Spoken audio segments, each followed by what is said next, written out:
Got that baby asthma, bruh. Your cousin got that baby asthma. There we go. Bang, bang. Let's do it.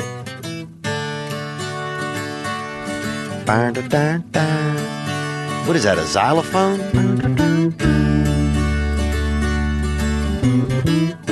What is that, a harp? Celebrate living. Celebrate it, boy. Celebrate misery. Celebrate that misery, boy. Daddy's down.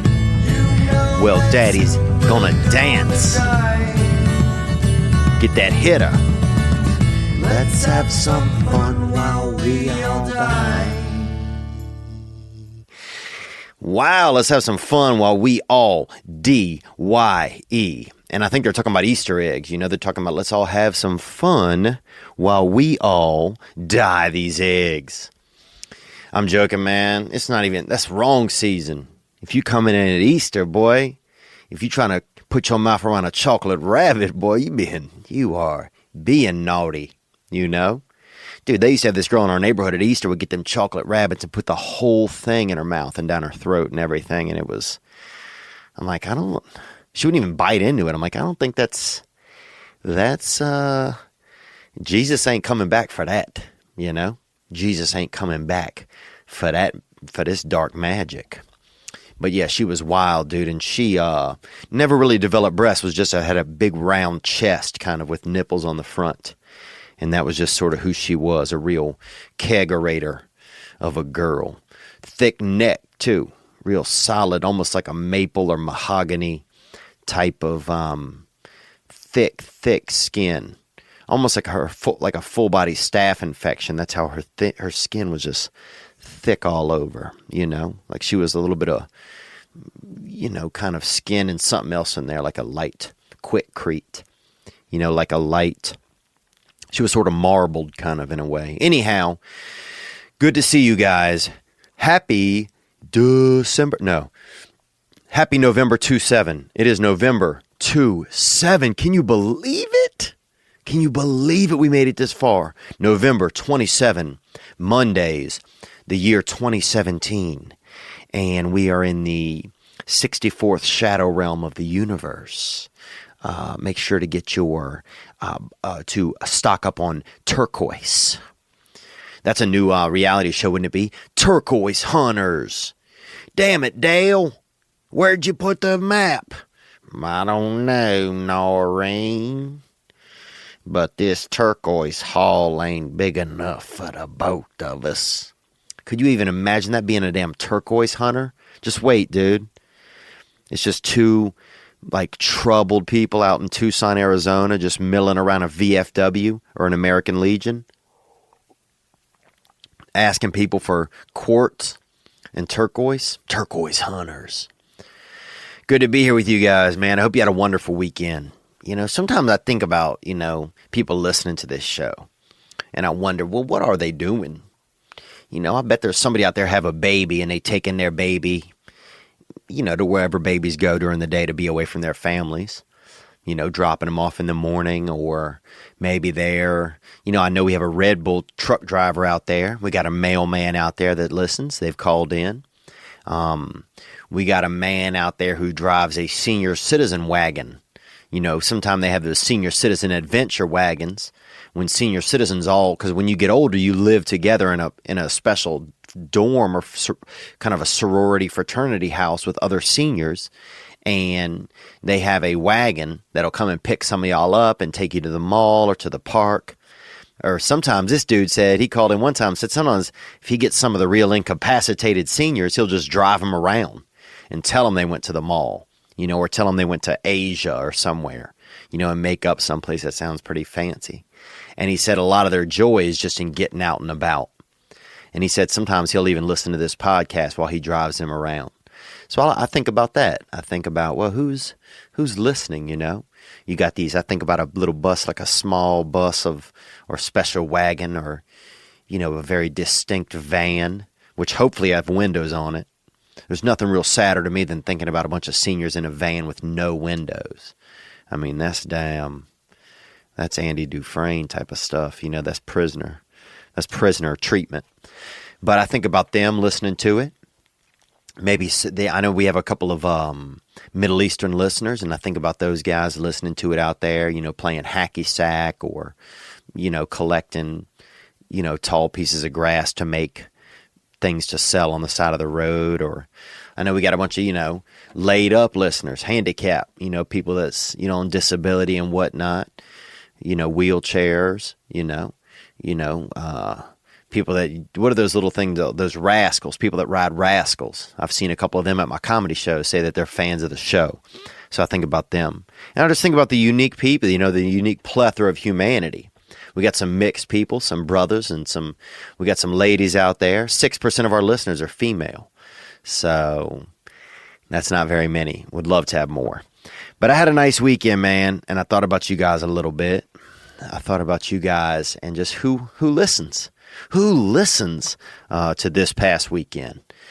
And I was just trying to, come up with a little bit of, a little landscape. A couple shorties out there listen, a couple ladies. I'll get some, I've gotten some pics on Snapchat, some breasts and some individual breasts,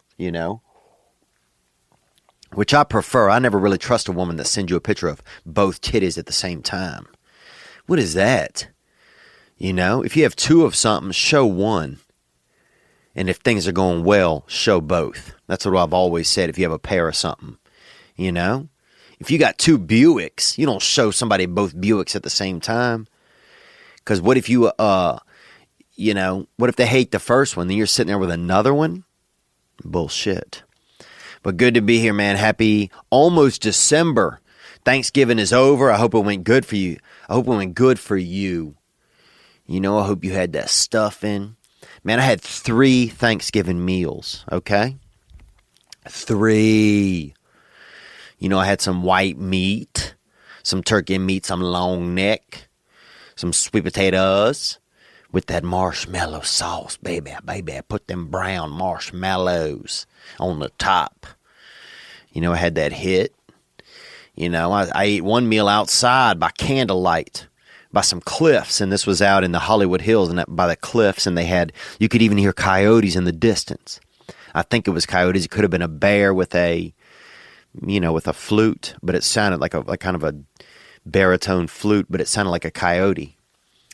And what else did we hear? What else did we eat? Not much else, man. Had a friend's birthday. That was pretty cool. What else did I do? Thinking about smoking. I'm going 2 days without smoking. Thinking about smoking, dude. Swear to God, bro. I would sack my own dick if I knew there was some nicotine in it. I saw Daddy's Home, too. I don't know if you've ever seen this movie. I didn't even know there was a first one. Apparently, Daddy's Home, again. It was nice to see Mel Gibson in a movie. I like Mel Gibson. My favorite movie of all time is The Patriot. And also, I like Sling Blade. I used to date a girl who had the same jawline as Sling Blade, as the man. And then I also like that movie, League of Their Own. And some people want to talk smack, and I like Armageddon. So I like some pretty bad movies. But you're also talking to a Goo Goo Dolls listener. You're also talking to a guy who almost got molested in a bathroom at a Marilyn Manson show. You're also talking to a guy who used to do steroids on the side of the interstate with a man that looked like Don Flamenco from Mike Tyson's Punch-Out, and who ended up being a homosexual gentleman. And I remember being over at his house, and he was crying about Princess Diana died, and I didn't know who Princess Diana was. I thought it was his dog. I thought he had a dog named Princess Diana, and I remember trying to be sad and supportive at the same time, offering to get a shovel, dude. I don't remember. We were high on marijuana. I do remember that. And but then years later, he was doing pills and drove into, I'll give you a second to guess, an embankment. So I don't know if you guessed that or not, but that's what was going on. I saw Daddy's Home too. It's good enough. It's entertaining. It's way more entertaining than Flakes on a Train or whatever that was. Fucking train mystery with Johnny Depp. Orient Express. Better than that. It's not. The directing was bad, but it's fun to see. It's fun to see Mel Gibson. Will Ferrell always pretty good.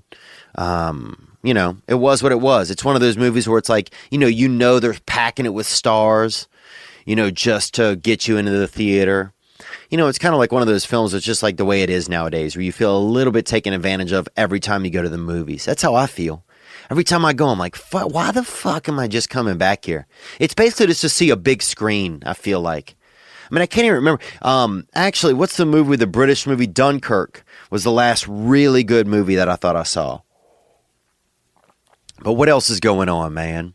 Oh, KFC. Now, KFC, and that stands for Kentucky Fried Chicken, they got that new fried chicken bath bomb.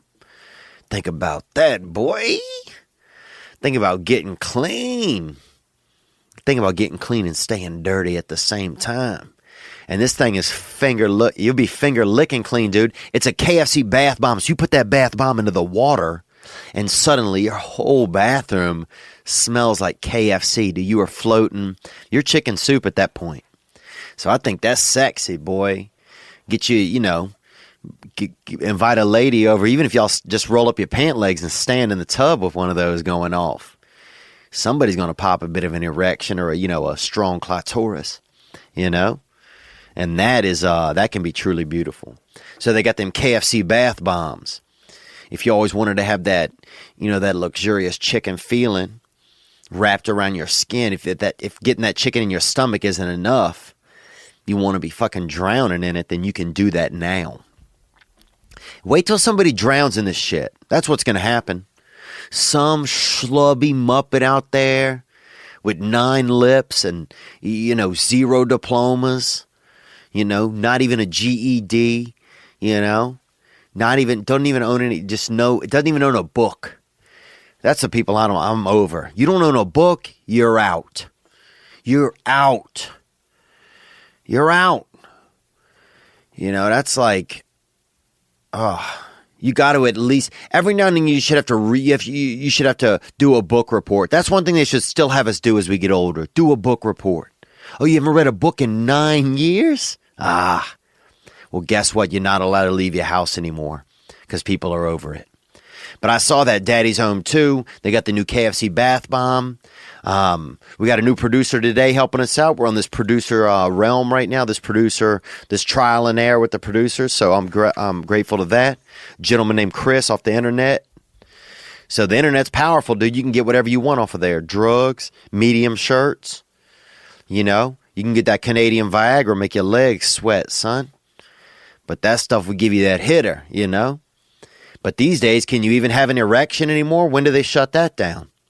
You're not going to have no man is going to be able to fly on an airplane.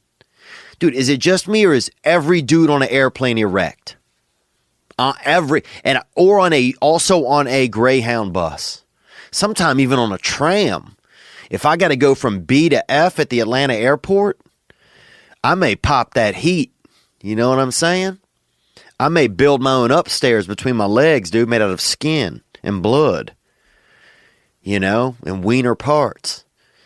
Because there's something about that airplane. There's something about that tram, that jiggle in the machinery or something. Makes your body start to salute the universe with that bone. With that bone. That boner bone, And I'll tell this story. I've told this story before, but the first time the first time I saw another man really bring his boner to the attention of a group, that wasn't a pervert, was when we were in the hot tub at this boy's birthday party, Will the Thrill. And I've told this story before, but I'm going to tell it again, man, because sometimes you got to let it go. Let it go. Like, who's that Disney girl? Julia or something? I don't know what it is. Whatever. So, this boy, and we'll call him TJ Will Karam, because I can't say his real name. But this boy, TJ Will Karam, he was in a hot tub with us at a birthday because the boy had a birthday party. And at the party, they had a hot tub. And a hot tub, basically, in the South, it's basically like making soup out of your family. And it was in the front yard, and he had that hot tub. So we're all sitting in there, feeling the joy of that hot tub. And that thing is just vibrating and, got the water and just really, we are just a little damn crock pot of friends. And Big Will Karam, this fella, and this boy was about 30 years old in the 7th grade or 6th grade. I mean, he had a full mustache. I think he had children. And this dude was still in school. And this back when they keep you in school forever, and then eventually they just made you a janitor if you never graduated from, whatever grade it was. We had 2 kids go from class to janitor while I was in school. This one black kid named Mr. Larry became a janitor, and one other boy. I don't remember who he was, though. He never said anything. So, and he wasn't deaf or, had sound issues. I guess he didn't have anything to say. He just wasn't real keen on whatever was going on around him. So, anyhow, CJ was under the water in this hot tub pleasuring himself, just petting that old,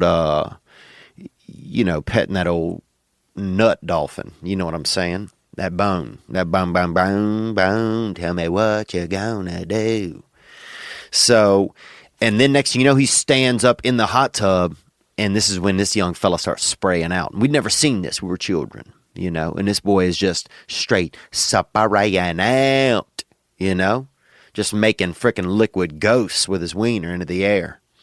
And this one boy whose house it was, named Will the Thrill, he thought that TJ Will Karam was basically leaking out of his penis and was going to die, like he was going to get smaller and smaller, like something was wrong, like he had sprung a leak, So he grabbed onto that dude's boner to stop it from, ejacking, and that's when CJ punched him in the neck.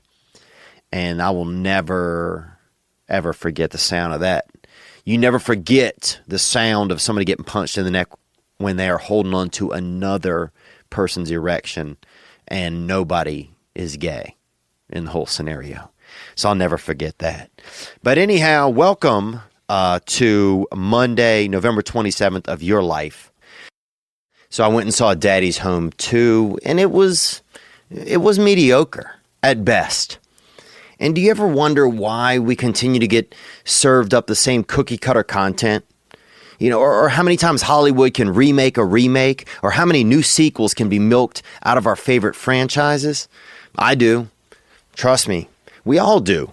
It's becoming baffling. It's becoming, you go to the theaters and you don't even expect the movie to be good. It's the incredible power that the entertainment industry has amassed is I'll say, it's strangling creativity. It's gotten too big for its own britches, but finally, we consumers can do something about it, and that something is called Livetree. Livetree is changing the entertainment industry by creating a new platform called Adept.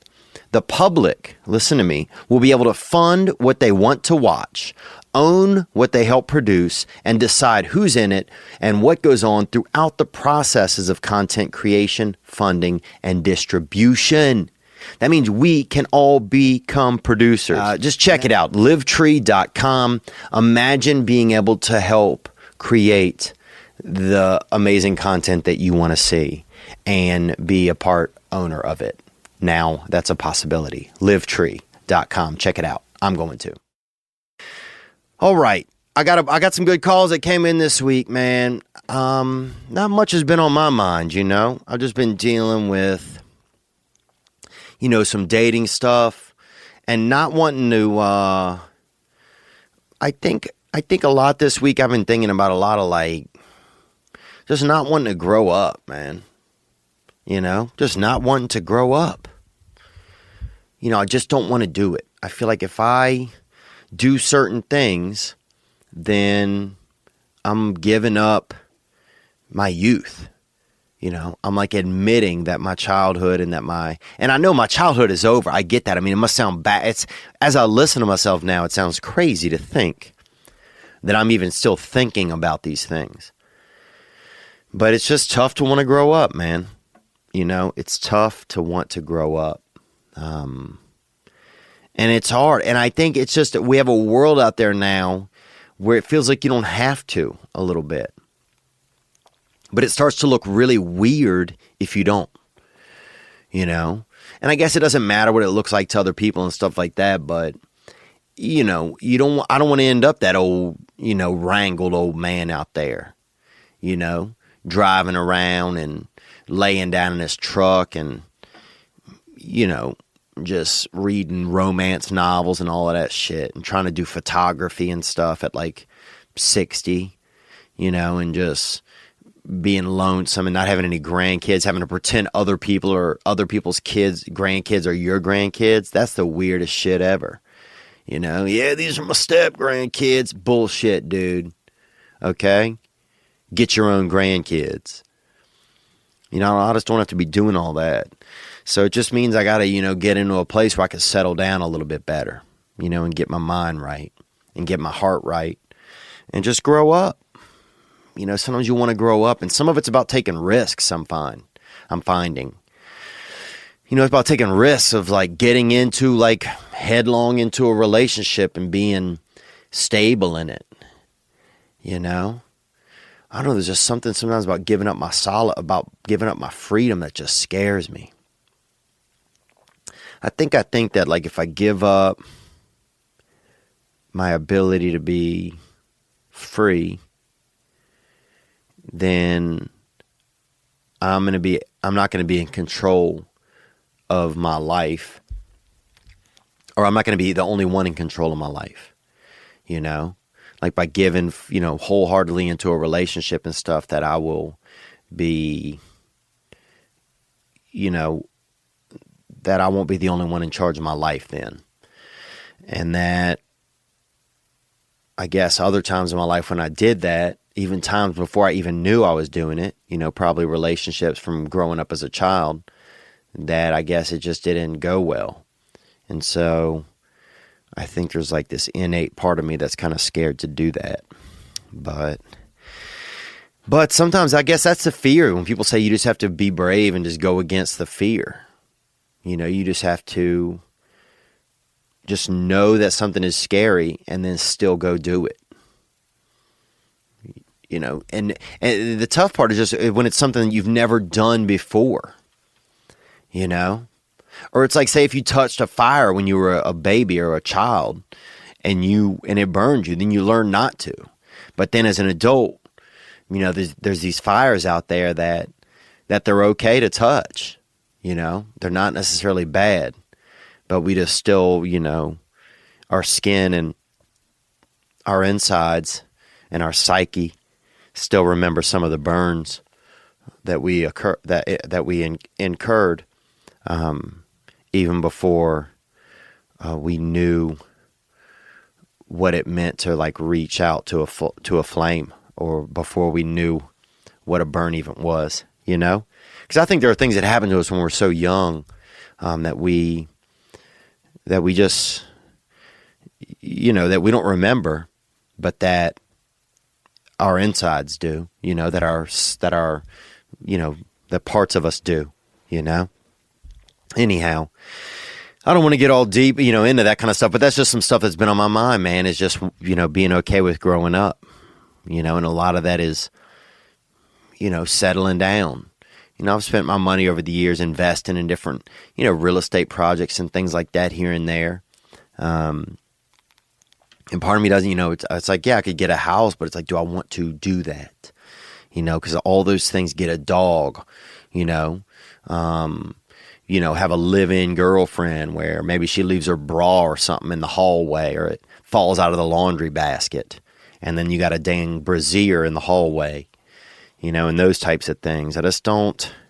And you have plants, and you get plants and everything together.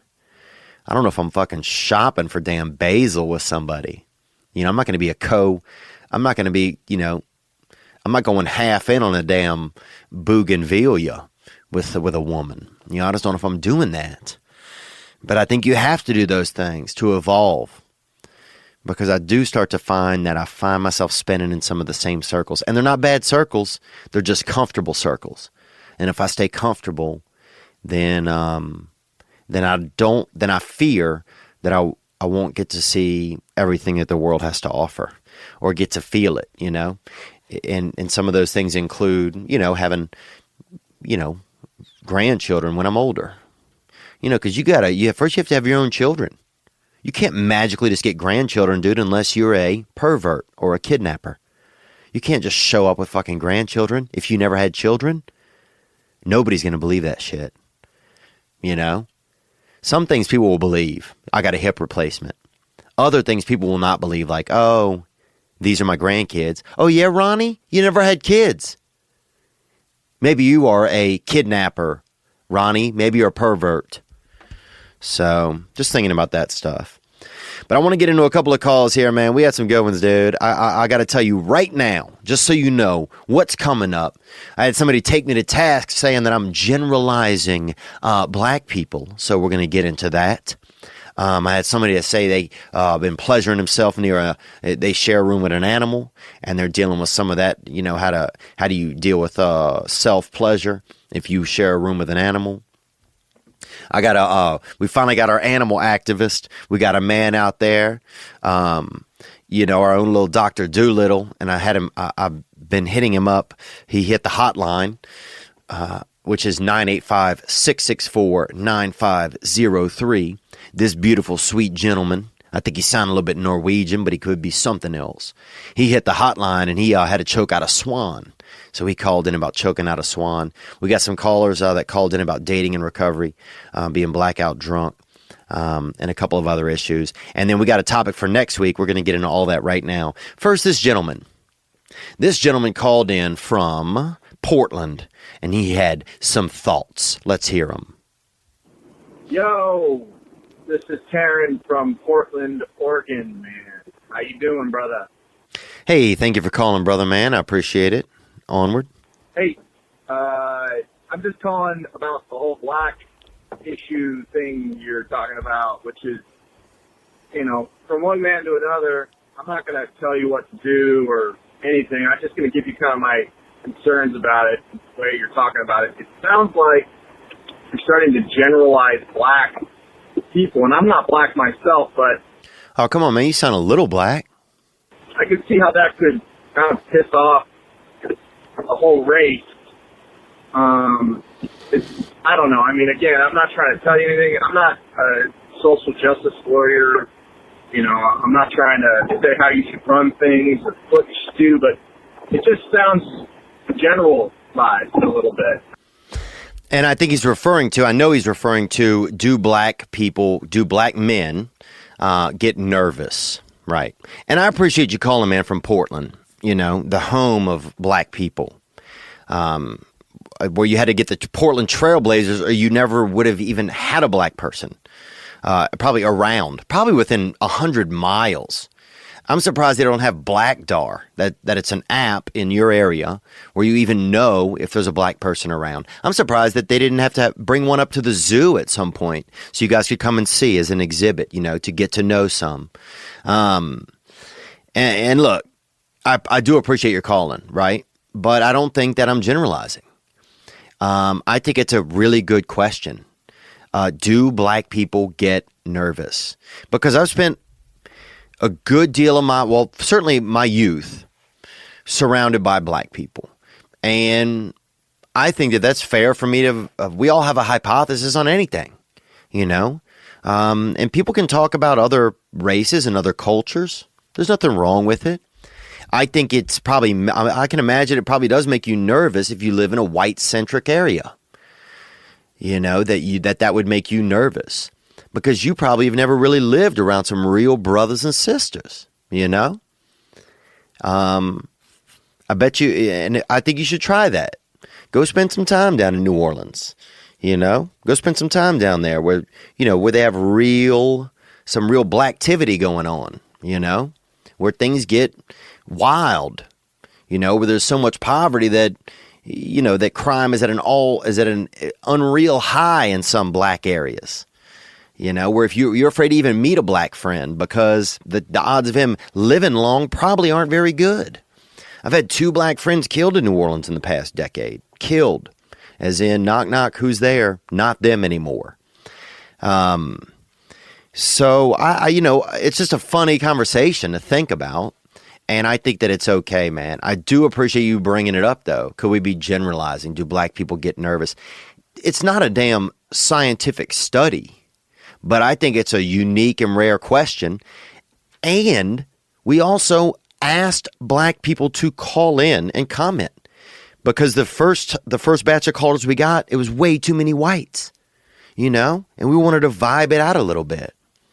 But look, man, I'd love for you to come down to Louisiana, go out to, you know, a place where there's a really good mix of diversity, and just check it out. I do appreciate your call, and we'll listen to the rest of it. Here we go.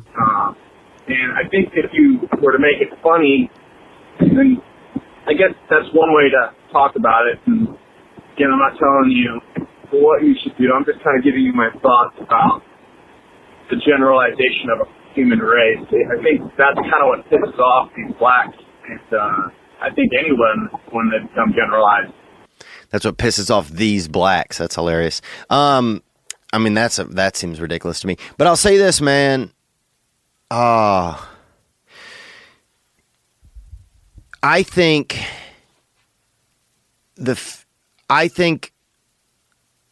someone who has no real comfort around a culture is somebody that I think thinks everything of anytime you bring up something about them that it's generalizing or it's you know, that it's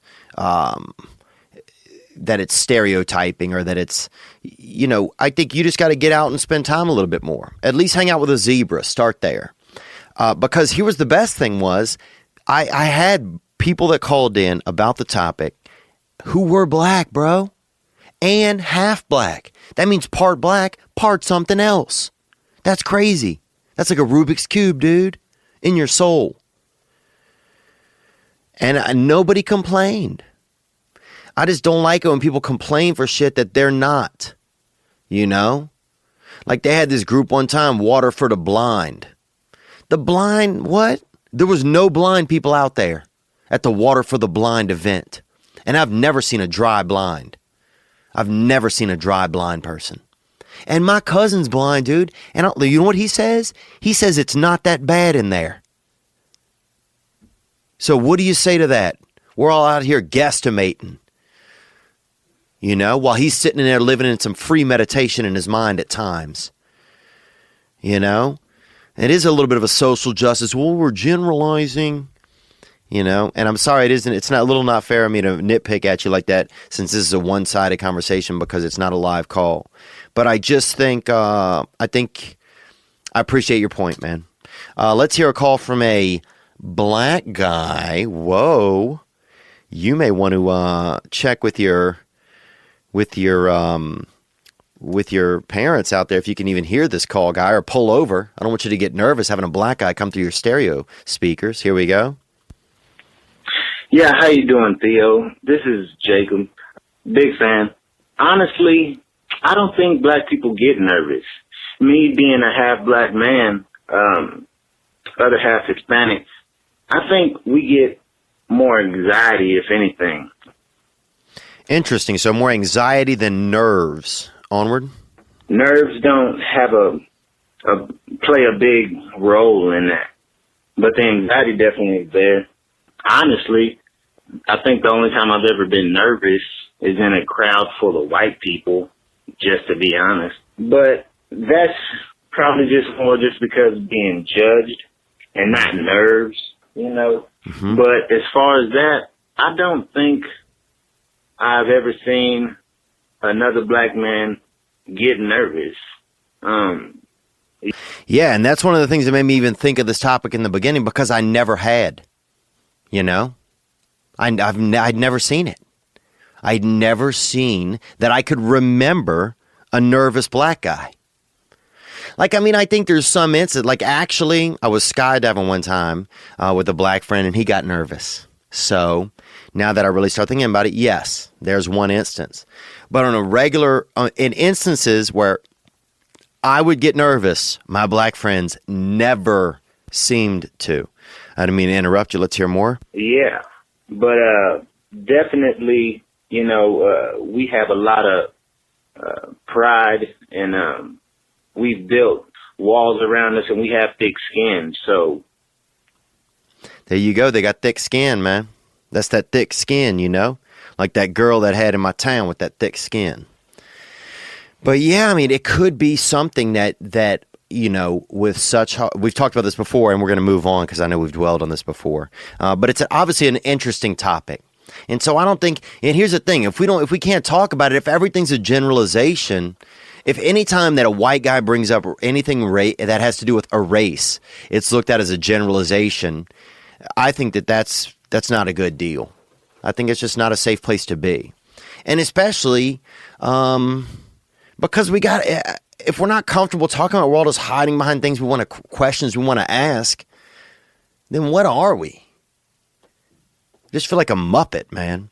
And I didn't mean to, get loud at you there, Mr. Oregon, but I mean, Portland ain't a real hotbed for brothers and sisters up there, okay? I don't see you guys, why don't you guys build a tunnel from there to East St. Louis and help out some of the impoverished over there? Y'all living out there in a real safe zone, clean water. How about that clean water y'all drinking? Y'all up there sipping it, being white as hell. Anyhow, we got some good topics, man, and this is a question. Let's take this next call. And, man, I guess I got under my skin a little bit. I don't know why. Now, I guess it got under my skin because I just don't think that's generalizing, man. Do black people get nervous? No. That's something that I want to know. And that's something that's fun to ask. And I think that those are fun things that we should be able to ask about each other. Because how the fuck I'm ever going to know? Huh? How in the fuck am I ever going to know if I can't open up my mind? And I wasn't just asking whites, dude. It wasn't a secret meeting. It wasn't a question. All right, let's keep it moving, dude. Here we go. We got this call came in right here. Now, this guy and this fella had something on his mind, and this is interesting. Here we go.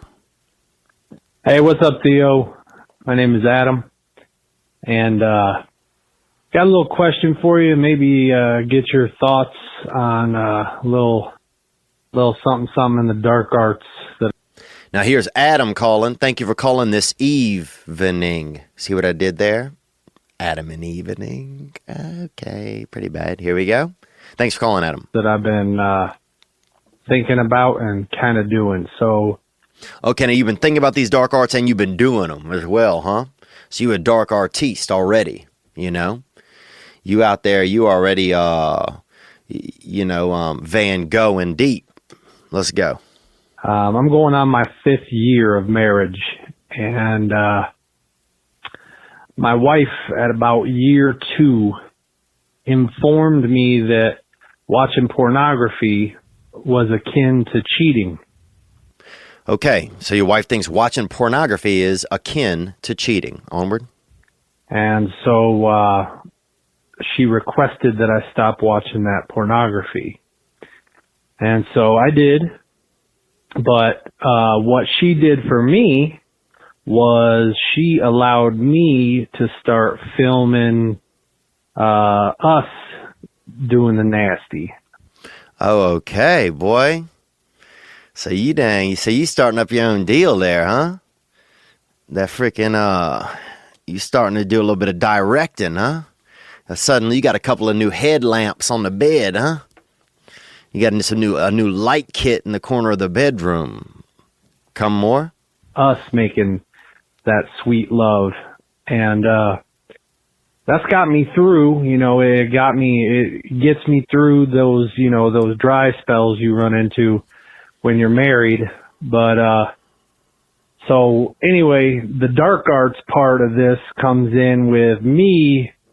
I kind of want to try something else, and I'm not sure on how she's going to take it, but...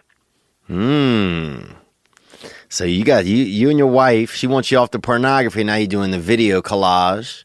You're making a little, memory tapes. Oh, God, this is getting good. This is like like riding on the bus or on the tram all of a sudden. I feel like I'm on a plane, if you know what I'm saying. Okay, more? I kind of want to film her banging somebody else. Ooh. So you want to film your wife catching a little bit of that sweet D wiener from somebody else. Hear more.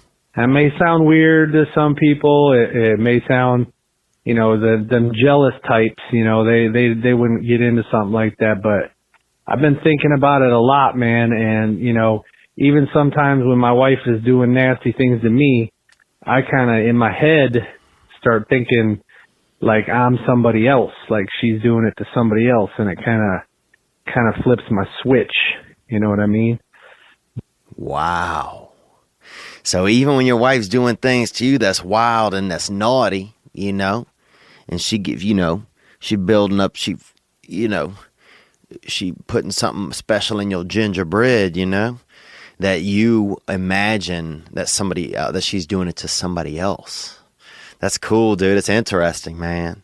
You know, really, this is getting really interesting. Let's hear more. I feel like I'm wandering into a castle right now and, you know, into a part of a castle I'm not supposed to be at. You know, like everybody's eating dinner in one room and I was in there and then I wandered off to look for the restroom and I can't find it. And now I'm just kind of wandering into rare rooms. Let's hear more. But anyway, man, I'd like to know your thoughts on that. You know, if asking her to do that or eventually maybe even getting her to do that, what you think kind of an effect it might have on the old marriage. Wow. Wah, wah, wee, wah. Well, look, man, I'd be lying if I tell you I haven't thought about this.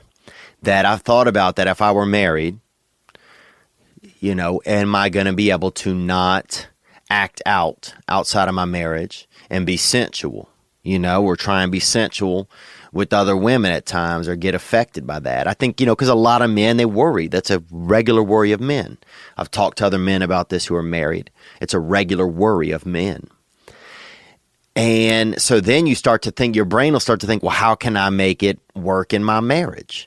You know, obviously, if I'm going to step out, then the only thing that would be fair would be to first say to my wife, well, you can step out, or, you know, Gary can step in to your cooter or something like that. So, you know, because you want to make it even, you want to make it an even deal. So that I've thought about those things, you know, I've already played that out in my head. Well, then you think about you being back in the kitchen 2 days later with your wife, you know, and she, you know, y'all having she pours a cup of lemonade and she says, you want some? And usually you would take the lemonade and have a sip out of her cup. But suddenly I'm like, damn, where's this mouth been? You know, is it got a little bit of Gary on the edge of this cup? And those are my thoughts where my brain starts rambling, you know, if I'm to get into those situations. So that's wild. You know, I've had some directorial debuts in the bedroom back in the day and did a little bit of recording of sex and watching sex, you know, and rewatching it, you know, to get you fired up. The tapes are never great, you know, but I think the memories sometimes kind of are, but then you have that tape out there. So at a certain point, you have to burn that tape or get rid of it because you're worried about it being out there. But I'm going to propose this question to our listeners. What do you think? It's a two-parter, and you can answer just one part if you want, because I don't really have the best information for you because I'm not married and I haven't been in that situation. But is pornography cheating? Do you feel like it is? I personally feel like pornography is kind of cheating. You know, in small doses it's not, but if it's a habit and it's a bad habit, then you are taking away that chi, that lust that is supposed to be, you know, between you and your partner. You're taking that out of the equation. And fuck yeah, everything else is going to be shitty if you ain't trying to catch that nut locally with your lady. So that's one part, is porn cheating. Second part is, what do you think about that? About having another man come into the household and, you know, pleasure your lady and do that. And I know they call it, there's a cucking or something, there's some term for it out there. But I want to know if there's men out there who are married who have had this conversation or have had this come into their marriage. They don't need to leave their name if they want when they call. Or if there's women out there who have experimented with this, or their men's have asked them this and what happened there and what occurred. Because because hear what I'm saying, they only got so much room in the garage, you know? And maybe that'll get you fired up. I mean, I could see that. You know, one thing that makes a man attracted to his spouse is that other men could be attracted to her. So maybe that's an element of it. But that's wild, dude. You know, hey, look, you should be a tour guide of the dark arts, brother, because you're out there, you stepping on a lot of different stones. You are stepping on a lot of different stones up there at Dark Arts Castle. But thank you for calling, man. I appreciate it. And that's going to be our topic for Thursday, guys. If you'll hit the hotline, 985-664-9503, and let me know, and let that caller know right there. Let me see his name again. Hey, what's up, Theo? My name is Adam. And let Adam know what you think about that. Is pornography cheating? That's what his wife thinks. And then if he lets a man in to, cater to his wife's buffet, to hit her up in that little sweet wallet, to catch that, that wild canal, and he's going to be videotaping it. How's that going to play out? Have you ever done that? Advice for him.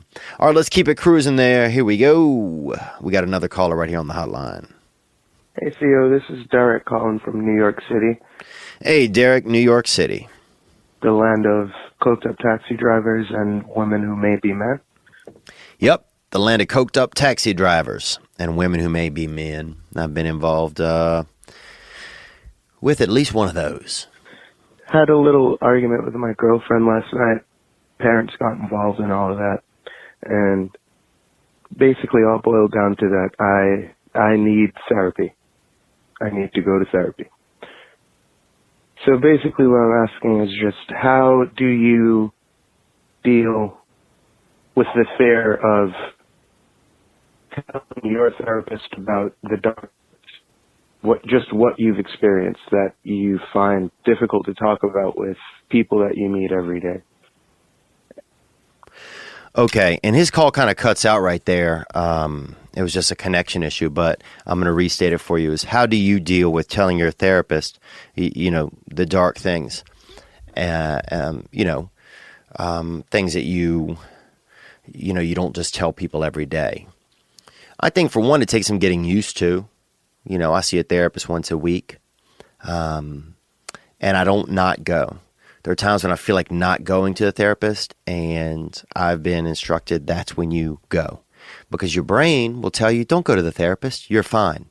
Well, that's the same brain that is not fine. A sick brain is not going to get you well. So you have to have some help.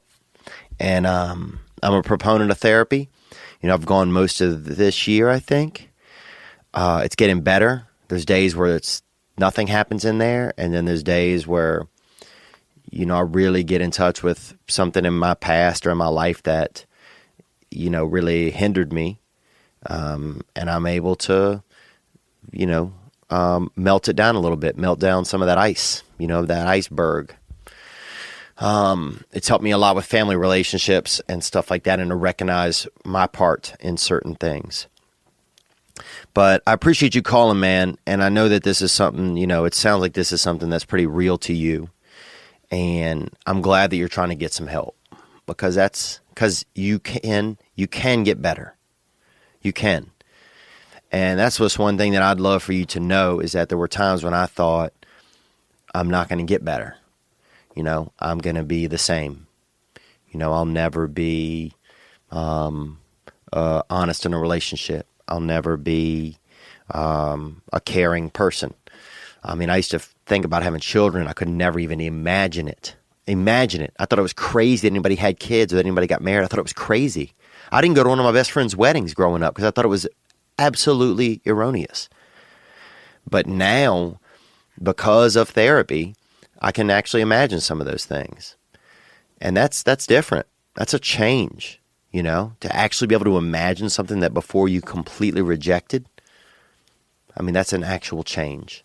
I strongly believe that a leopard can change its spots. But it does take some work. And if you get scared to talk about some things, I would tell the person, there are some things that I'm scared to talk to you about. I would be really, really honest. If you feel like they're not a good therapist, I would tell them why, but not in a mean way. I remember telling my therapist, I feel like you don't care about me, one time. And she had to assure me that she did care. And it took that step for things to get a little bit better between us.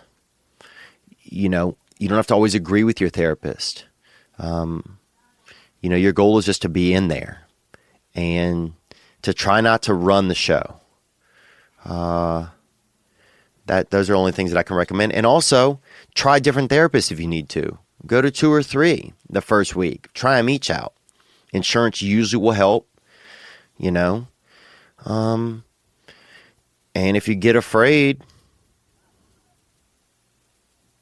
just remember that other people have done it. And you're just as capable as those other people. And no matter what you have inside of you that you're afraid to tell, you're going to be okay. You know? You really will. Because people that love you and care about you are going to... People that really do, I'll tell you this, man. I've had to tell some people some things, and they still love and care about you. They really do. So, I think you got this, man. And, yeah, I'm going to go to my therapist tomorrow. So, if you have to go this week, or if you had to go, you know, I hope you do. Just go. Just go. Start there. Go, share, and just try not to, you know, if you get in a tough spot, call somebody, you know, or just tell your therapist how you're feeling. You know, it's okay to tell them you can tell them you don't think they're a good therapist. Sometimes that's the thing we need to explore, is how we behave towards other people. You know, but you can get better, man, if you need to. And give it a shot. I'm proud of you, bro. Keep your head up. All right, let's cruise some more, and thank you for calling. Hey, this is Gus from Cincinnati. I was calling because I have a girlfriend, and... You see how excited Gus sounded? Man, dudes are having trouble with this kind of stuff. Let's hear more, Gus. Thank you for calling. And I get blackout drunk and tend to be a dick to her, and I don't really know why. I don't know. Just calling to get that off my chest, I guess. Thanks. See ya. Cool. Yep, you get blackout drunk and you're a dick to your girlfriend. It's probably a lot of America does that, you know. Why do they do it? I mean, the reason why I would do it before is because I was just controlling. You know, I used to do that in high school. I think it's in college. You know, it was a controlling type behavior, you know. And I felt like I wasn't really that person. That's why I would get drunk and do it, you know, because in the real person I was probably wanted to care about her. But instead I'm like, oh, well, let's just get blackout drunk and be mean to her, you know, because I probably was afraid to be, you know, just real. You know, I was probably just afraid to sit there and be sober and just tell her either that I cared or that I didn't care. You know, I was afraid to be real. You know, it's easy to just get drunk and do whatever. Then it's not even your responsibility. Oh, I was drunk. Well, go out with her one night sober. See how you feel. Do you even like her? Do you like being around her? You know, do you love her? Fuck, maybe you love her, dude. That could be scary. You know, see how you treat her whenever you're not drinking. I think that's probably a better barometer of how you really feel about her. You know, and maybe if you're able to share some of the ways you feel about her and it gets some of that, you know, confusion out of you, then maybe you won't even be, you know, getting drunk and being rude to her. Those are just some thoughts that I have. You know, I never really liked getting blackout drunk. And I never even really did it, actually. I mean, I would get pretty drunk, and then I would wet the bed. And that, at a certain point, you kind of quit doing that because you just don't want to change your sheets anymore. So, but you know what I'm saying? Gang, boy. Keep it together, man. I appreciate you calling. And if you find yourself getting blackout drunk a lot, because blackout drunk is a real thing, maybe check out an AA meeting. You know? I'm not saying AA is for you. Only you know that. But I'll tell you this, dude. If you still getting blackout drunk a year from now and yelling at your girlfriend, I don't see how that ends well overall. You might end up on an episode of Dateline NBC. I'm Lester Holt. And this is murder, blackout, and blackout and bludgeoned in Seattle or whatever. All right, let's take another call. Thank you for your call. Theo Vaughn. What's happening, my man? The Vonimal, baby. You know what I'm saying? That's the worst nickname. The Vonimal. I have a friend named Ronnie Ship, and he was in that O.J. Simpson documentary. And he was the kind of light-skinned black man who was a police officer back in the day who was friends with O.J. And the only person that only friend of O.J.'s that testified against him during his first trial. And his name is Ron, and we call him the Ronimal. And I love that name, dude. Onward. It is CJ from Dallas Con. Hey, CJ, and hey, Dallas. I love Dallas, man. I love Dallas, Texas. Everything's big down there. And a big fan for a fucking while now, man. Anyways, here's my thing. I'm 22, and I go to university, and I'm seeing this new girl. I'm out of a 2.5-year relationship, and been seeing this girl for about a week and a half, 2 weeks. Things, great connection, man. This girl, I swear to God, she's out of my league. Wow, congratulations, man. Maybe she's not out of your league, man. Maybe you just didn't recognize what league you were in, you know? But I'm glad to know that you have somebody that you're interested in. That feels good. Let's hear more. But she's smart. She's super sexy. She's a sweetheart, and we connect really well. With that being said, Theo, I mentioned this to you when I saw you. I'm in recovery. I was an addict. I was addicted to opiates for 2 years, namely heroin. And I'm calling to ask, what is your opinion on sharing that information with someone new that you're seeing? A part of me doesn't want to mention it, tell her at all, ever.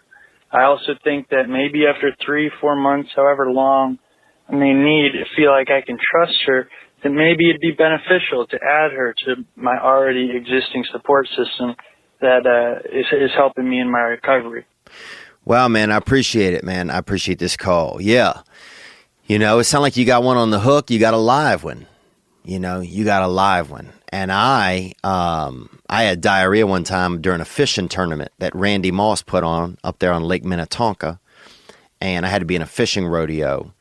And I had to meet up with a couple of men early one morning at 6 a.m. And one of them was a professional angler. And I don't know if you've ever held that diarrhea in your body for 5 hours on a bass boat, but no way that man was a more professional angler than I was by the end of that day. I mean, dude, we had a couple in the live well at the end of that day, live fish. I probably had 2,000 in the live well of my body. So praise God. But I'm going to say this to you, man. Congratulations on your sobriety. Congratulations on sticking with your recovery and staying steadfast. That's cool, dude. Getting off heroin. I can't even imagine that. I can't even imagine that. Because one, heroin seems awesome. And two, I just hear that it's a really, really tough thing to kick. So kudos to you finding love in your life. That could be something you probably never thought would happen to you before. You know, but I'll say this to you, man. I didn't know what to answer here, so I texted a friend of mine who's in the program who's been in longer than me, because that's something that I learned through my own recovery. And this was his answer, because that's one thing that I learned about in my 12-step program, is that if I don't know, then I ask somebody who has more experience than me. And because otherwise I'll just make a choice that's ill-advised. And this was his quote, man. So I'm just going to read it to you. If he's planning to just fuck, then don't tell. Don't tell her. If you think the person is special, then right away, in my opinion. That's what my friend said. He said it's only his opinion now, because there are no rules to this. Also, use your intuition. You can also pray for guidance and let it go. Your voice sounds like you have some clarity in some of your in who you are. I know that's speculation, but let's be honest, dude. It sounds pretty clear. So I think you probably can trust your instincts. Always let go and leave it in God's hands if you don't know what to do. You know, that's a serenity prayer. We know that.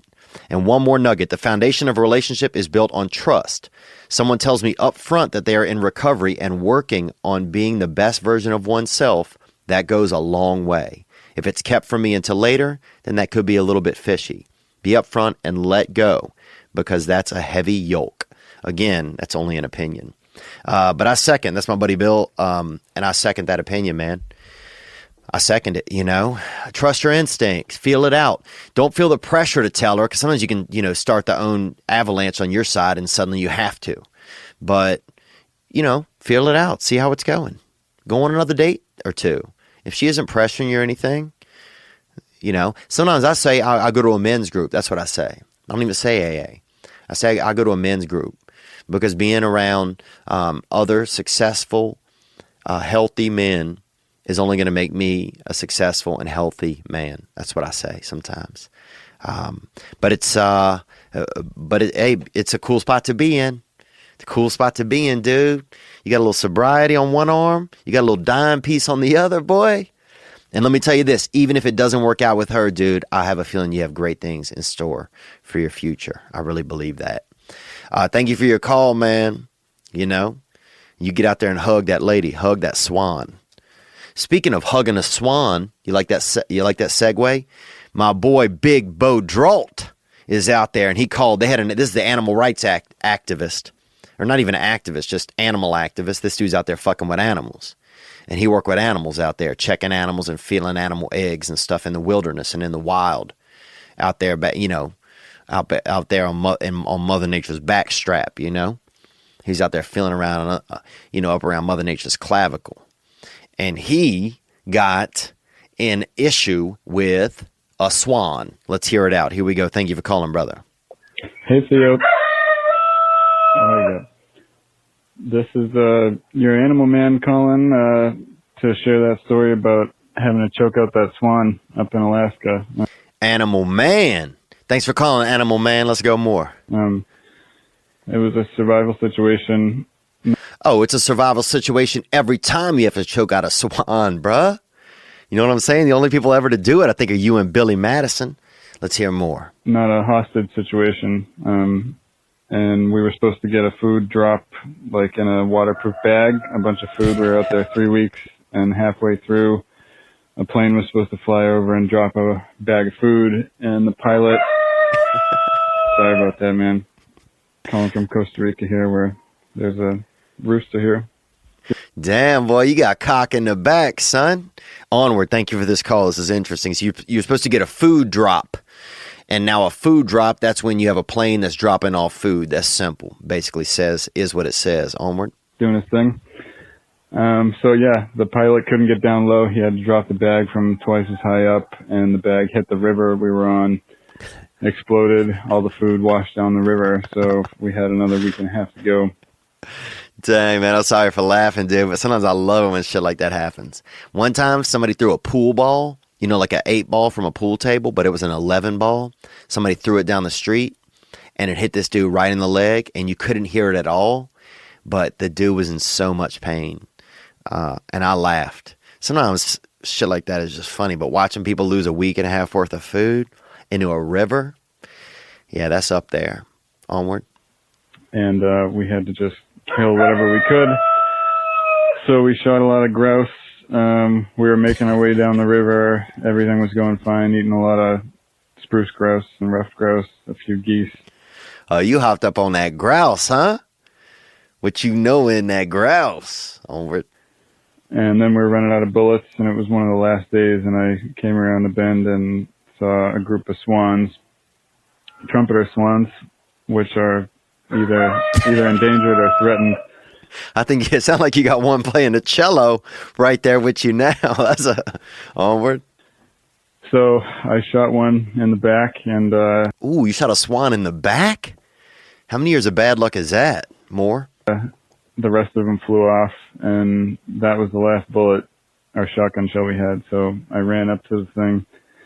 I was alone, and once you get up to them, they're a lot bigger than you really expect. So the thing started hissing at me and beat me with its wings, and I grabbed onto its neck thinking I could just choke it out, say goodnight. But the thing's neck is like a vacuum hose. It's really, really thick, and it was really beating me up with those wings. So I just... Oh my God, man, I can't even... This is so crazy. So you choking a swan out, and it's beating you up. More? Just had to turn its head around and around and around until it was dead, and then we ate it. Wasn't that good, even. Pretty tough, kind of a muddy taste. But you ever eat any wild meat? Any road meat you found on the side of the road? We ate part of an anaconda we found in Argentina that was still moving a little bit. That wasn't that good either. But anyway, liked your Keurig coffee rant. That is some bullshit. That's basically hot bark mulch water. So keep it up the good work, buddy. Bye-bye. Animal Man, thank you for calling in. He's going to call in other times as well. That's a real story from Animal Man. Calling out of that Costa Rica. And be well down there, man. I know you're down there checking out the animals and making sure that Kingdom Animalia is running 100. You know, running at top notch. You know, because sometimes, you know, Mother Nature needs a little helper. Just like Santa need helpers sometime to build those little wooden trains and stuff. Sometime Mother Nature needs a helper to go out there and touch a swan, or, you know, to fucking choke a duck out, or to pet a deer, you know, or to bottle feed a porcupine like you see on Facebook sometimes, you know, or sometimes people, you know, Mother Nature needs assistance, and it's good to see you out there, you know, doing some amazing work, man. So thank you for that, dude. Damn. You fucking you shot a swan in the back, yo. That shit don't end well.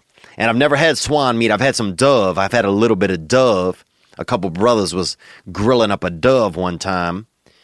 And that was out there outside of Natchez, Mississippi. And I copped a little bit of food with them. I denied them. They invited me a couple days to eat with them, to break dove. And finally I gave in, man. And had to be a little D, you know. I had to break a little dove. With a couple of, honestly, black men. Sorry to say it.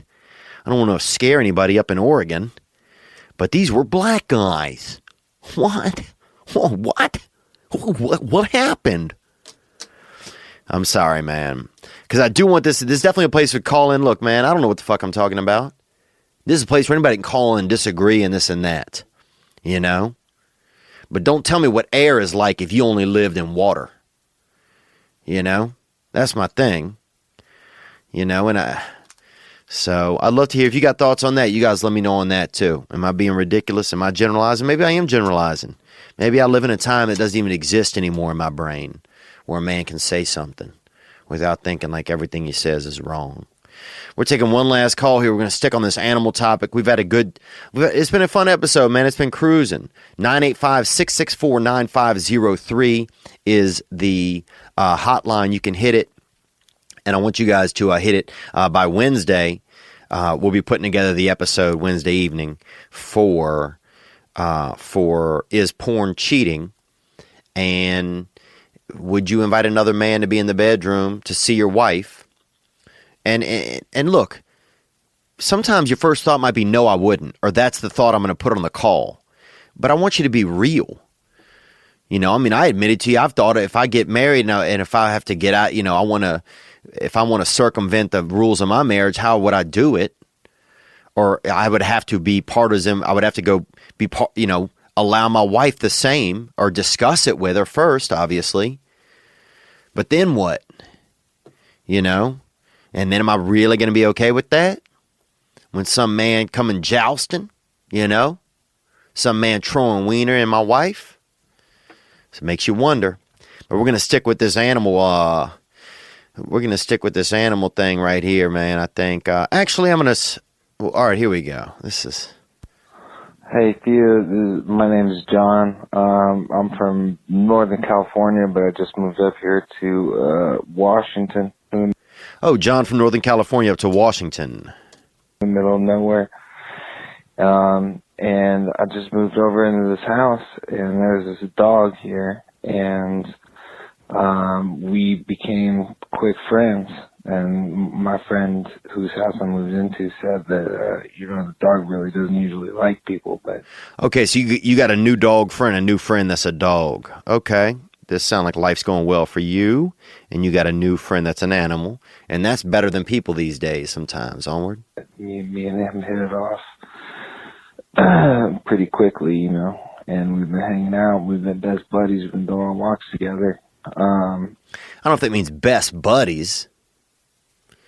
You know, I mean, I appreciate what you're saying, but I don't know if that's best buddies necessarily, but let's hear more. But today, I was jerking it, and the dog was in the room, and I kind of wasn't really thinking anything of it.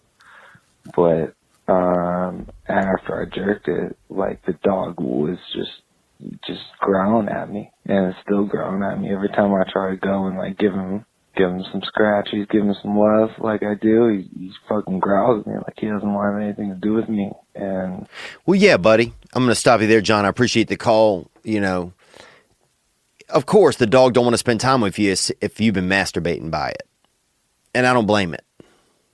You know, it probably looked at what happened when you were touching yourself and your body's spraying out. You know, like that boy TJ Will Karam in that spa, in that whirlpool.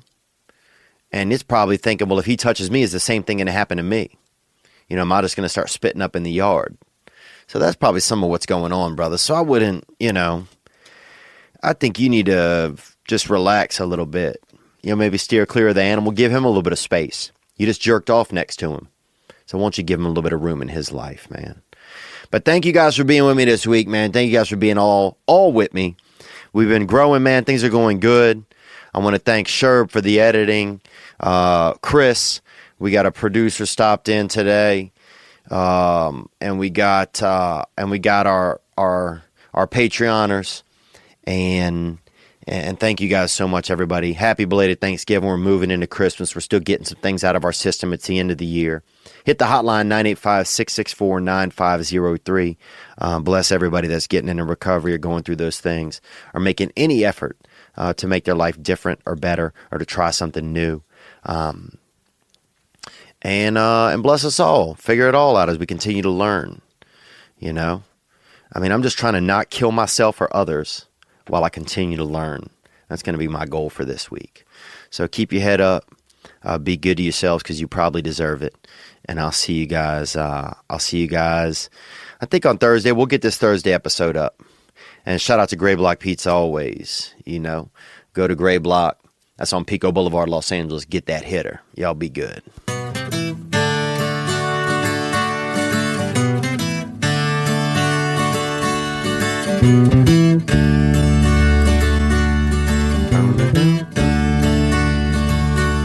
Celebrate living, celebrate misery.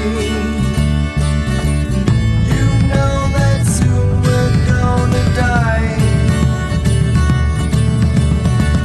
Let's have some fun while we all die.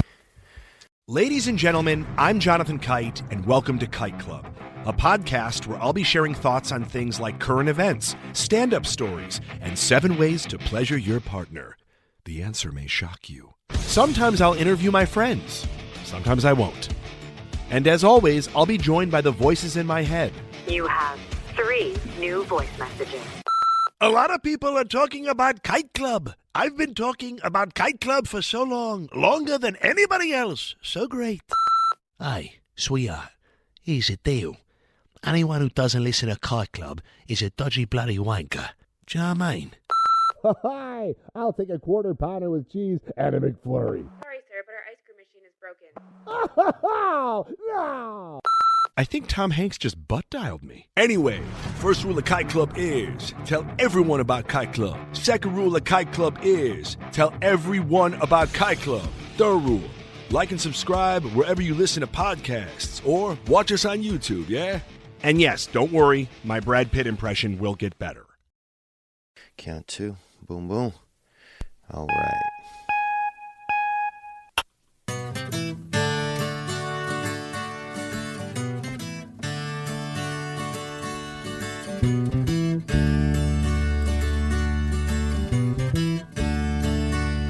Yeah. Celebrate living, Celebrate it. celebrate misery.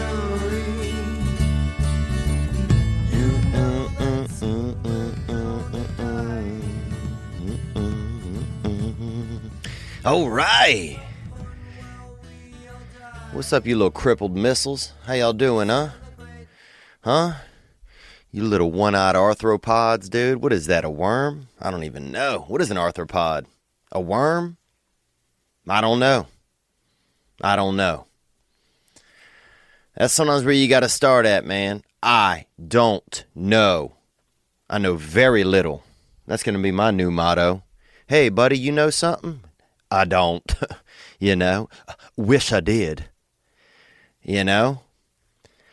Knowledge is power. Knowledge is pressure as well, man. Having too much knowledge, that's pressure. Not being open to new ideas, boy, you get stranded. You can be between a rock and a hard place, and you just might be the rock. You ever think about that? Sometimes you find yourself between a rock and a hard place, and you're the rock. So sometimes you got to soften up and open your brain up to other people's ideas. I'm going to give you an idea right here. It is Monday, November 6th, 2017. And we are living on Earth here in this galaxy. And that's all we know. That's all I know today, man. That's all I'm running on. Thank you, guys. Happy November. Some people still want to think that, that it's not almost seasonal time. Well, go to a CVS, okay? Go to a dang CVS or a Rite Aid, Walgreen, okay? Go to a Dollar General and go to a 99-cent shop and see if you don't, see if you don't see some accoutrements up there. See if you don't see a special turkey. One of those, a paper mache turkey kit. Or some of those little cans of gravy. See if you don't see extra gravy at the ends of the aisle, stacks of canned gravy. See if you don't see them starting to push all of that pumpkin pie bubble gum, and that, dried giblet, salad, walnut, raspberry things. You know what I'm talking about. Damn raisins. See if they don't start peddling all of that. It's because it's wintertime. It's the holidays, man. If somebody comes at you this week, bro, it's the holidays, all right? The only thing I'm doing for the next 16 or 17 days is planning how I'm going to eat my turkey. Am I going to have it fried? Am I going to have it frizzled, permed? How do you like your turkeys? How do you like your turkey pieces? You want that dark, that white, that long neck? Would you like that turkey neck? I used to have a step uncle, and he used to suck on the turkey neck. He'd get that long strand of turkey neck meat, put it in his mouth, and then just slowly pull it out of his mouth and pretend it was a tongue. He would tell us it was a tongue when we were children.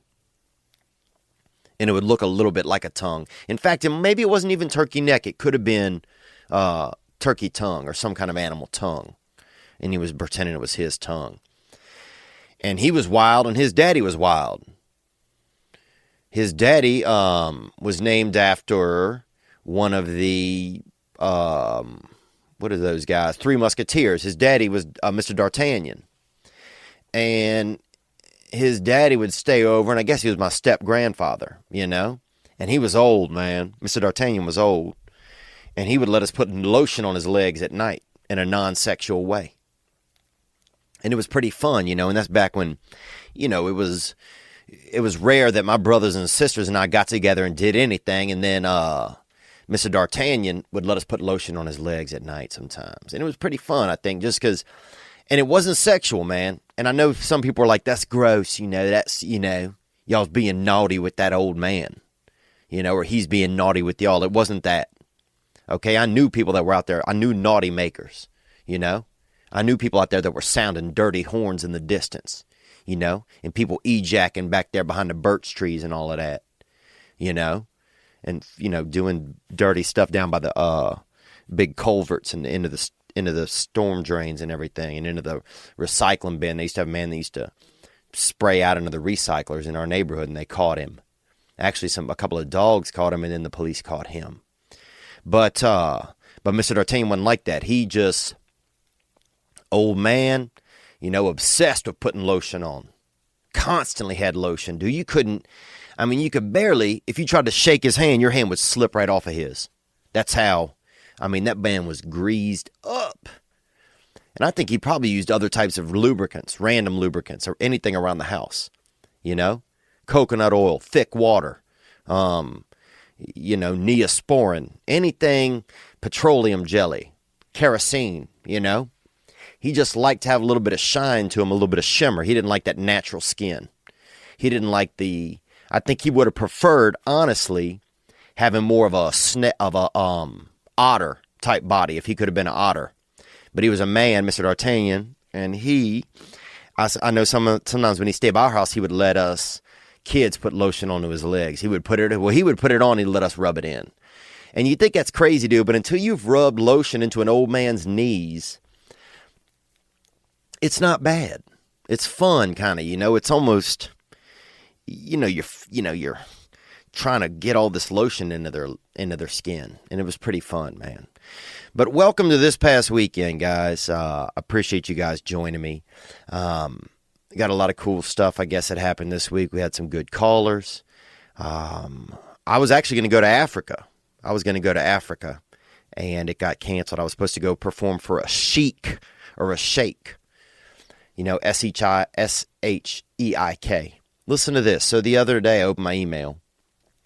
I get an email 3 days ago. It says they want you in the Seychelles, which is off the coast of Madagascar. Oh, you thought it was just a cartoon? No, it's a country, you nut. You bag of damn dung jalapenos.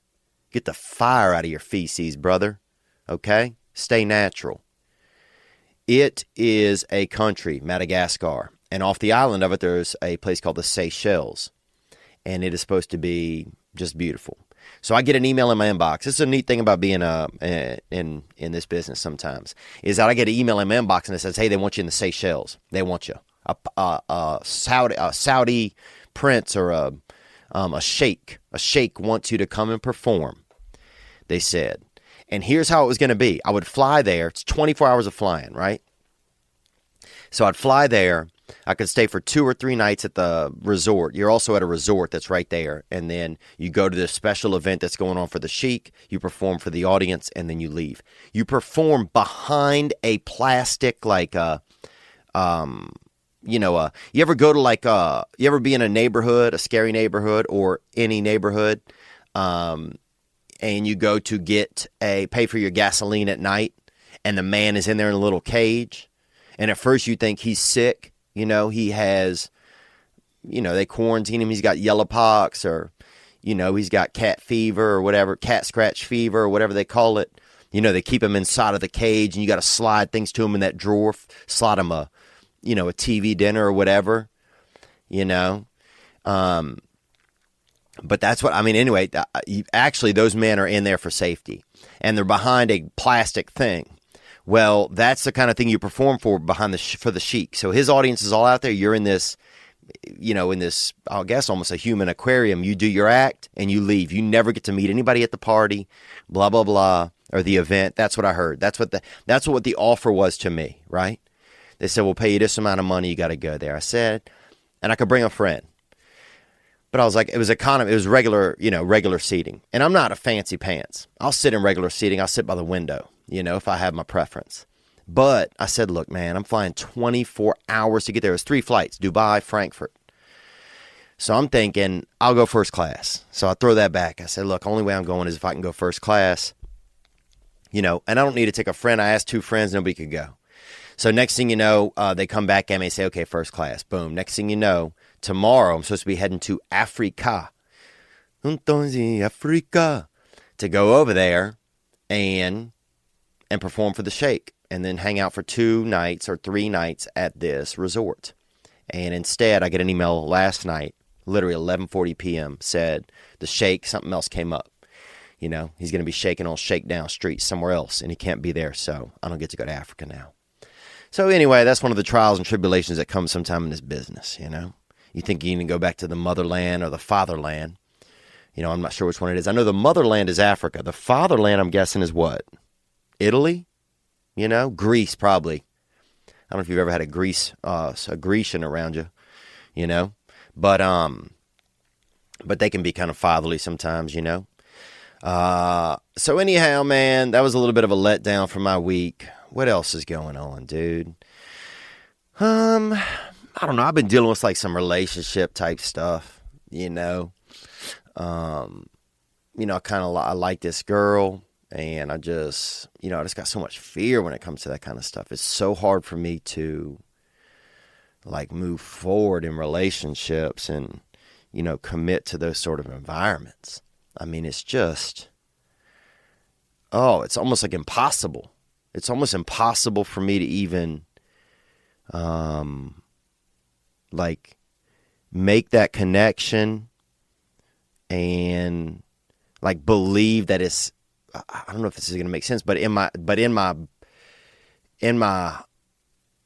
brain, like believe that it's going to work out, I guess. I don't know, man. It's just really hard for me to commit, and I don't even think it's not that I don't want to. I think it's just that it's like I get to these walls where I can't. It's like I don't even know how to, the idea of having a girlfriend just makes me just panicked. It's just like, and some of it could come from, growing up and just having a tough, not a strong connection with my mother. That connection drove me bananas or whatever. I don't know. I'm figuring some of that out now, but yeah, just, and I had an instance, I was talking with this girl and, she wasn't feeling that good about herself. And I know all she wanted me to do was say, oh, you're pretty. She was feeling bad about her looks, and I couldn't say it, man. Like I know that's what she wanted. All she wanted was just me.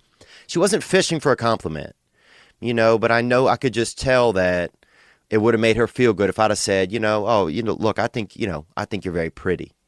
And it was easy. I knew that's what my job was as a human at that moment. But I just couldn't.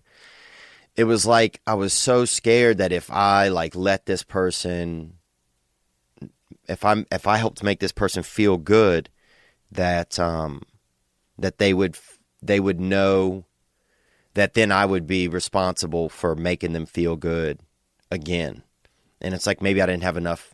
I wasn't I didn't know if I could do that, It's almost like I didn't trust myself enough to make myself the type of person who would make them feel good, again. I don't know if that makes sense or not. I'm trying to get through some of my thoughts here with you guys right now at this moment. I guess that's maybe wild. I don't know. But yeah, I just couldn't do it. I was just like, well, if I let her know that I care right now by saying this, then I'm going to actually have to care, and I'm going to actually start committing myself to caring, and that's going to be really scary for me because for most of my life, I've probably just been used to caring for myself. And not even in like an egomaniac type way, just in like a survival type of way, I think, Like I was just so probably afraid that nobody else was caring about me that I had to care so much about me, and letting some of that go and actually caring about someone else. It's just a slippery slope. Just a slippery slope. So I don't know. That's some of the personal stuff, I guess, that's been going on.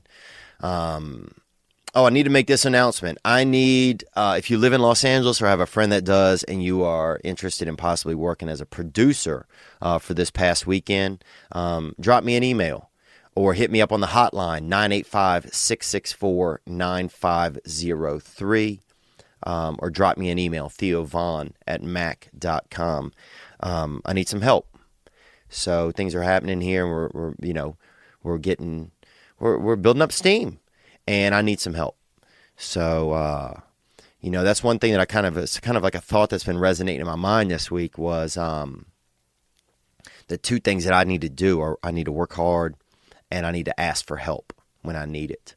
And those are two things that have often been hard for me to do.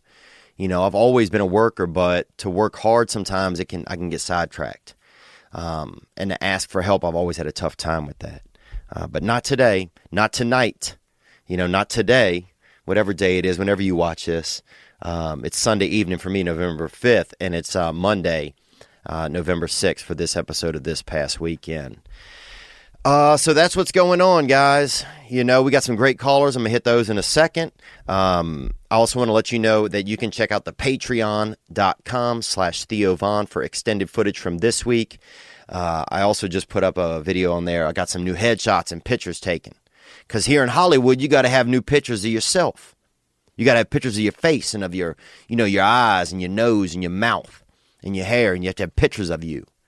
And I've been using this picture that looks like I work at a Chase Bank, like a young buck that works at a Chase Bank, like in Birmingham, Alabama, and is like kind of like a young manager and might be, could possibly be bisexual. Those are some of the headshots that I've been using, and they aren't serving me anymore because I do not look like that right now. So the roles that I've been getting to go audition on are for young, possibly closeted bankers. I'm just joking. But also I've been going on roles for, generals in an army or things where, and then I get there and they're like, dude, you aren't going to be the general. You're going to be the guy peeling potatoes, So I've been having I got some new headshots. So those are the types of things I'll be putting up on the Patreon. And plus extended footage from today's episode. I'll have new extended footage every other week. But you can check that out, patreon.com/Theo Von. And I want to thank you to all the Patreon supporters. They've helped us to get this new camera. We got some new lighting coming in. And they're going to help us to get to this this producer that we have as well. This new producer. And we got our charter sponsor, and that is Gray Block Pizza. If you're in Los Angeles, hit up that Gray Block, dude. They got it. I had some this week, man. If I were to pick my teeth right now, woo, taste, boy. Taste. That's Gray Block Pizza, and we're happy to have them on board. Oh, let me tell you this, man. I watched that Michael Bisping versus George St. Pierre fight. And I'm not, I remember the first fight I ever saw, this Irish fella named Milford King threw a senior citizen into a ditch fire when I was young. And that man came back at him, a senior citizen, Mr. Polito. He got lit up on fire, and that man stormed back at him. He thought he was dead. He thought he was going to die, but that man came out that ditch with flames piggybacking on his skin and on his flannels and on his suspenders. He had suspenders. And the last thing you want to have on when your clothes are on fire is suspenders, because that just means that it's harder to get all your clothes off. And I watched this old man just burn and just whirl, just coming right at him, just like a small senior citizen Italian flaming cyclone coming right at big Milford King with that. That man had 9-inch chest hair. Dude, that guy could cornrow his chest hair, man. And sometimes he would let some of the black girls cornrow his chest hair, and you'd think that's a lie, and that's not even a lie. But that's one of the first fights I saw. But I got to watch some of these fights, man. I went and watched 2 fights the other night. And that Bisping St. Pierre was wild, dude. St. Pierre, I mean, that man, first of all, he might be French, he might be Canadian, You don't even know, dude. I mean, he's so proper. He kind of looked like Lance Armstrong if Lance Armstrong got a hold of some actually good drugs, Not that shit that was just making him bicycle, Because anybody could damn bicycle, dude. I got a 7-year-old niece, that's out there competing locally in cycling. But to get out there and be UFCing, excuse me, you got to really be into it, and you got to have that high-class stuff going on inside of your body. But St. Pierre, man, he really got out there. And the way he finished off the fight at the end and was so just kindred about it afterwards. He's respectful of the sport, respectful of the audience. And so was Bisping, man. He said the same stuff. He said, that man's got a hell of a squeeze on him. He squeezed me out. And Bisping is wild, dude. He got blacked out. He didn't even tap out because you could tap your arm on the carpet.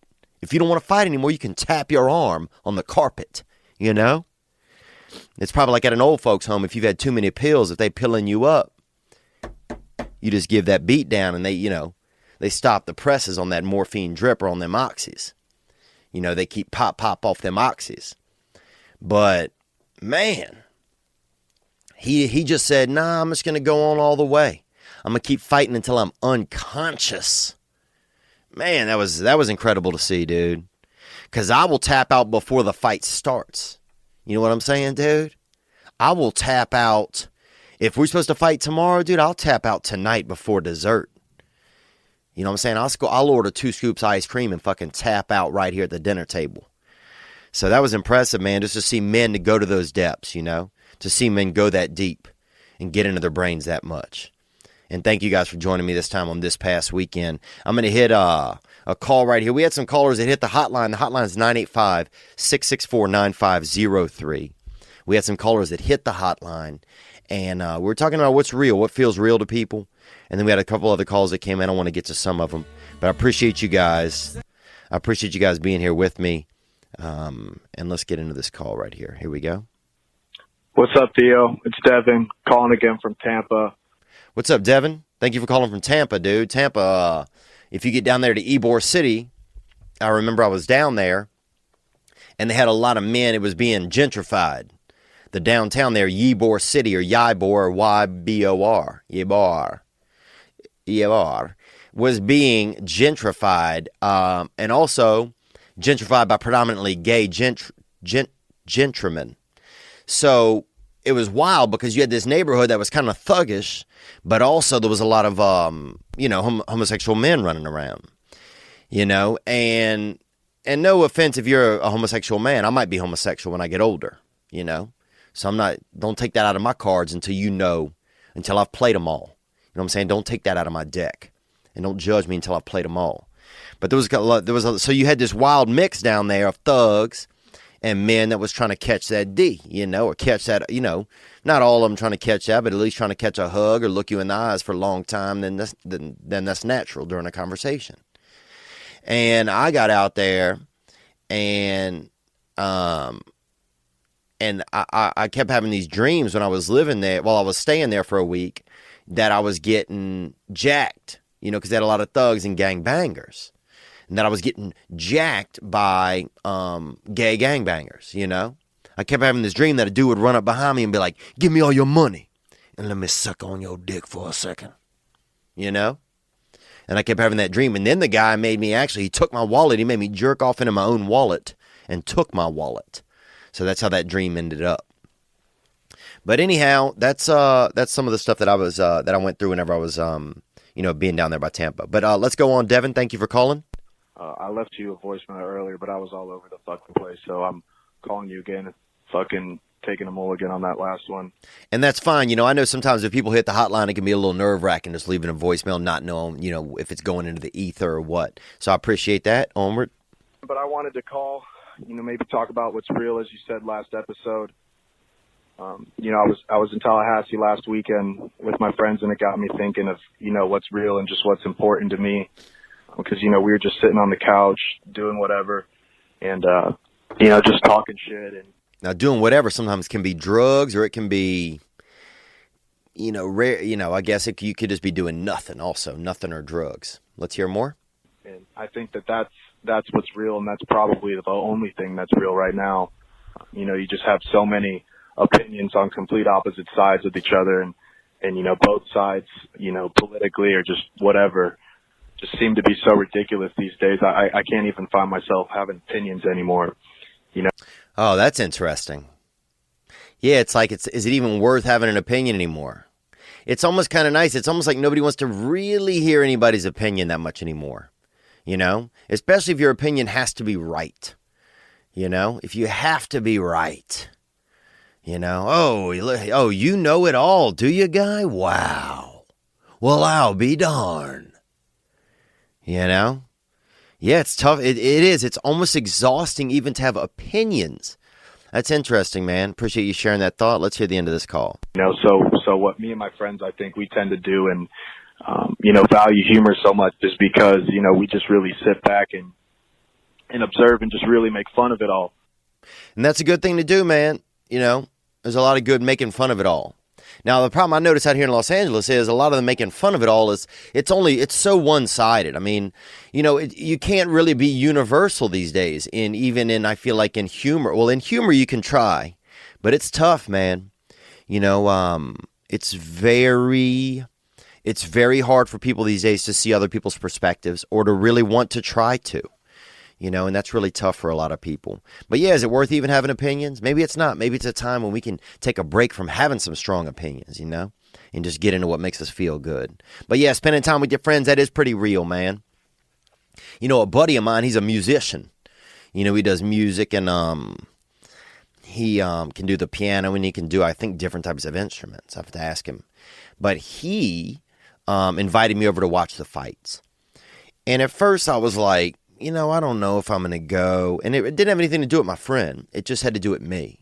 What do I want to do? What do I want to get out of my, I'm comfortable. And then I said, you know what? I'm just going to go. I'm just going to go. And the second I get somewhere, I have a good time, usually, unless it's an uncomfortable environment, like a freelance gun range or a damn, a birthday party for a 1-year-old. That shit is ridiculous, dude. If I'm one, and you see somebody throw me a birthday party, dude, bro, you could throw darts at everybody at that thing. Strong darts, pointy ones, big ones you have to throw with 2 hands. Because I don't want somebody throwing me a damn birthday party when I'm 1. Weird story, though. I did go to a birthday party for a 1-year-old before I had this point of view at Perry Farrell's house, who was the lead singer of Jane's Addiction, and that was interesting. But thank you for that call, man. Thank you for that call. I don't even know what my train of thought was right there. What were we thinking about? Let's hear a little bit more. Here we go.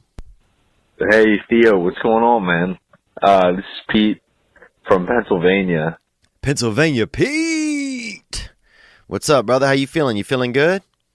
Thank you for calling. Let's hear some more. I love the podcast, dude. It's awesome. Very real. You seem like a super cool guy. And I was just wondering about the internet in general and internet addiction, because I feel like my default state is to go home and I just get on the computer. I get on the internet and I'm so sick of it. It's just like a default. I'm not improving. I got so many things that I want to do. And, I want to go out, talk to people, go learn the guitar, go train. Yeah, it's funny, man. I found myself recently doing that on just with my phone. I noticed 2 things. 1, I'll go to my phone, and then 2, I will, there's a couple of specific things that I'll get on, Instagrams or Twitters, or texting. And the most frustrating part is the new iPhone update or whatever. Dude, that makes everything takes an extra 5 seconds because it's slow. It's slow. It's not working accurate. It's like my phone got damn, mental disorder. It's almost like asking a dumb friend for something every time you want to use it. It's like it's got to check its pockets every time I ask him, to borrow. Every time I ask his phone to borrow $1, it's got to check its pockets. Where you should just hit me with that buck. But yeah, I feel you, man. It's it's a crazy addiction. Let's hear a few more of your thoughts on this. But it's hard to find the time to do anything if all you do, you get home from work and you just go on the computer. So I'm thinking of totally getting rid of it. But yeah, let me know. Maybe I'll throw it out the window or something. Well, look, man, that's a real thing, man, But that's a crazy. If you throw it out the window, can you imagine? Man, even the feeling I get when I don't have my phone, when I'm not sure where it is, it's unbelievable. And it's crazy to think that other things are illegal, but that having a phone is not. It's not deemed like an addictive. Like you can't have cocaine because it's addictive, because it's bad for you. But a phone, we can have it. There's so much business tied to it. There's no way they would ever keep it away, And we would probably be uproarious. A lot of us would be at first, but I bet, man, 2 weeks after being, separated from those things, we would go back to. I mean, that's the thing. Young people, these kids, they don't have any idea what it was like to just be a person. to use your imagination every time you wanted to think of something or to see something. Like, that's the number one thing I feel like that we're killing off is our imagination.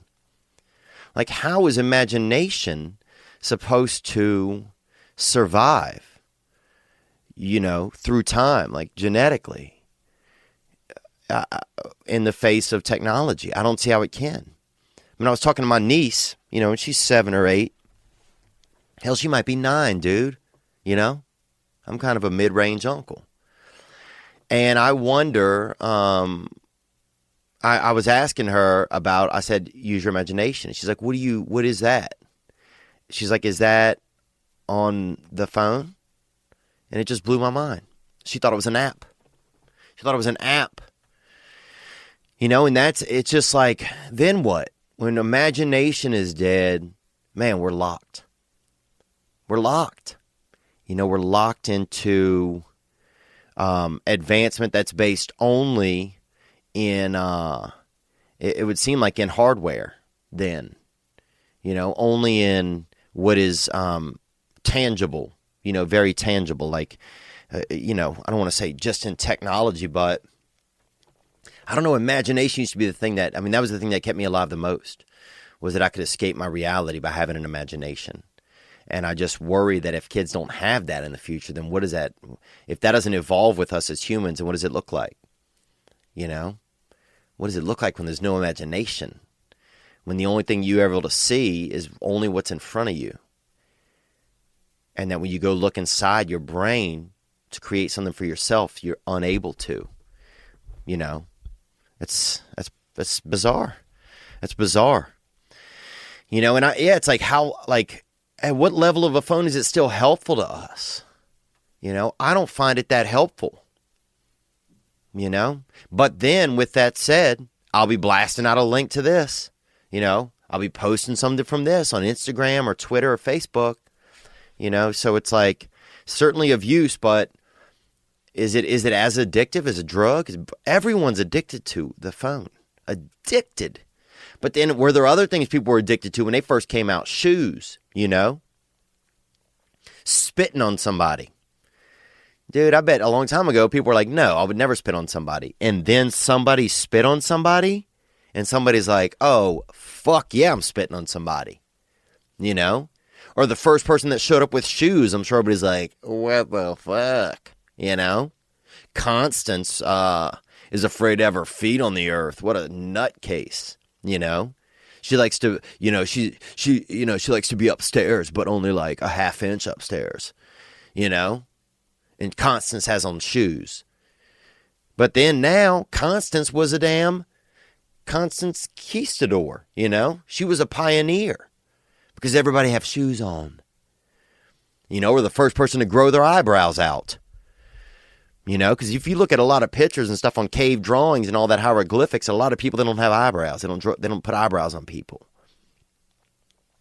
So I know there's not a lot of science out there to back it up, but I don't think eyebrows were always the most popular, facial follicle haberdashery going on, they're really just mustaches for your eyes. That's all they are.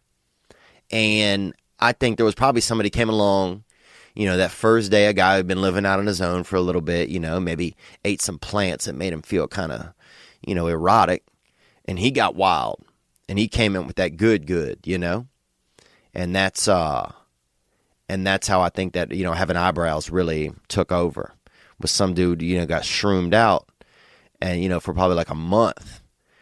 Shroomed out. You know what I'm saying, man? Where he just had the rings of Saturn around his neck every time he opened his eyes. You know what I'm saying? I'm talking about where, he might have seen the Mars rover land on his cheek. Because that dude was living in outer space. You know what I'm saying? He might have woke up with a Lance Armstrong taste in his mouth. Because that dude had that galactic breath. You know what I'm saying? Shroomed out. And then he said, I'm going to grow my eyebrows out. And I'm going to live a little longer. I'm going to have mustaches above my eyes. Because I'll be damned if each one of my optical circles ain't going to be fucking a Burt Reynolds. So you know that. But I agree, it's addictive. Let's hear more. Let's hear another call here. Theo, it's Bo. I'm high again. Damn it. But, Okay, we got Bo. He's high again. Didn't know you were high the first time. Thank you for calling, Bo. you asked what was real. And I took a few days and I thought about it. And I think it's family and friendship. And it doesn't necessarily have to be the people you were raised by or the people that are around you right now, but it's the people that you can just fuck up so bad and they still love you. Okay, so that's what's real is people, family and friendship, and we had the same thing that Devin called in about, and also that people you can fuck up and they'll just forgive you no matter what. And I'm guessing those are the people that are closest to you, so that's kind of a way to reframe them. Yeah. I mean, that is pretty real. I guess I see, mothers that when their sons get convicted of murder, now they got snapped because women are doing most of the murdering. Or when their daughters get, convicted of, conspiring to, derail an election or whatever, or their sons do, that that the mother is forgiving, that the mother is forgiving. And I've always wondered how that's capable. And I think because it's just probably that some of that familial, something that's beyond calculable. Yeah, that can't really be quantified. And that's that connection between strong friends or strong family. Let's hear more. At times whenever you don't even love yourself, I think that is the only thing that's real. Maybe not the only thing. That's probably, that's, I don't know, everything. But to me, I don't know. I'm kind of losing track of where I'm going right now because I just smoked a dab and I'm pretty high. All right, okay. Well, I mean, there you go. There you go. Look, I appreciate the honesty. You were high when you called a different time and you were high when you called this time, man. But I respect that. Dude, that's brave to be high and call in. That's brave, man. That's cool. I respect that, dude, for you to have that, because when I would get high, I'd be afraid to do anything, man. I'd be afraid to do anything except try to touch a little bit of crotch on the, around a local crotch, or maybe, and even that sometimes I'd be scared, You ever have a girl come over and you're real high and they start looking like a gremlin or something? And you start being afraid they're going to suck all the blood out of your body? Yeah, shit like this past weekend. All right, we're back. Sorry about that. We just had an audio issue there for a second. But yeah, I appreciate that call. It reminds me, man, I saw Buzz Aldrin this week. I saw Buzz Aldrin. If you're not familiar with Buzz Aldrin, he is a human man who was on the moon. Think about the moon. Go outside. Look at the moon. Guess who's been up there? Buzz Aldrin. I met Buzz Aldrin, dude. I shook his hand, dude. I shook his damn moon paw. That's what I call it. And it was beautiful, dude. And it was truly beautiful. And Buzz Aldrin, you almost get a buzz off of Buzz Aldrin, Because some people, you get high off them. You get around them, you get that hit. You get that hit off of their vibe.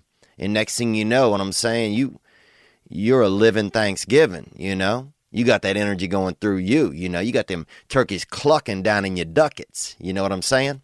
And that's what happened with Buzz Aldrin. He gives you that vibe. And so then as soon as I got home, I went and read up all about the moon, And the moon is basically just this little, that's just Earth's little side piece, And this is a unique fact about when Buzz and Neil landed on the moon. They placed the American flag, right? They put it in the ground. Very a stoic moment, very exciting. America first. We got here.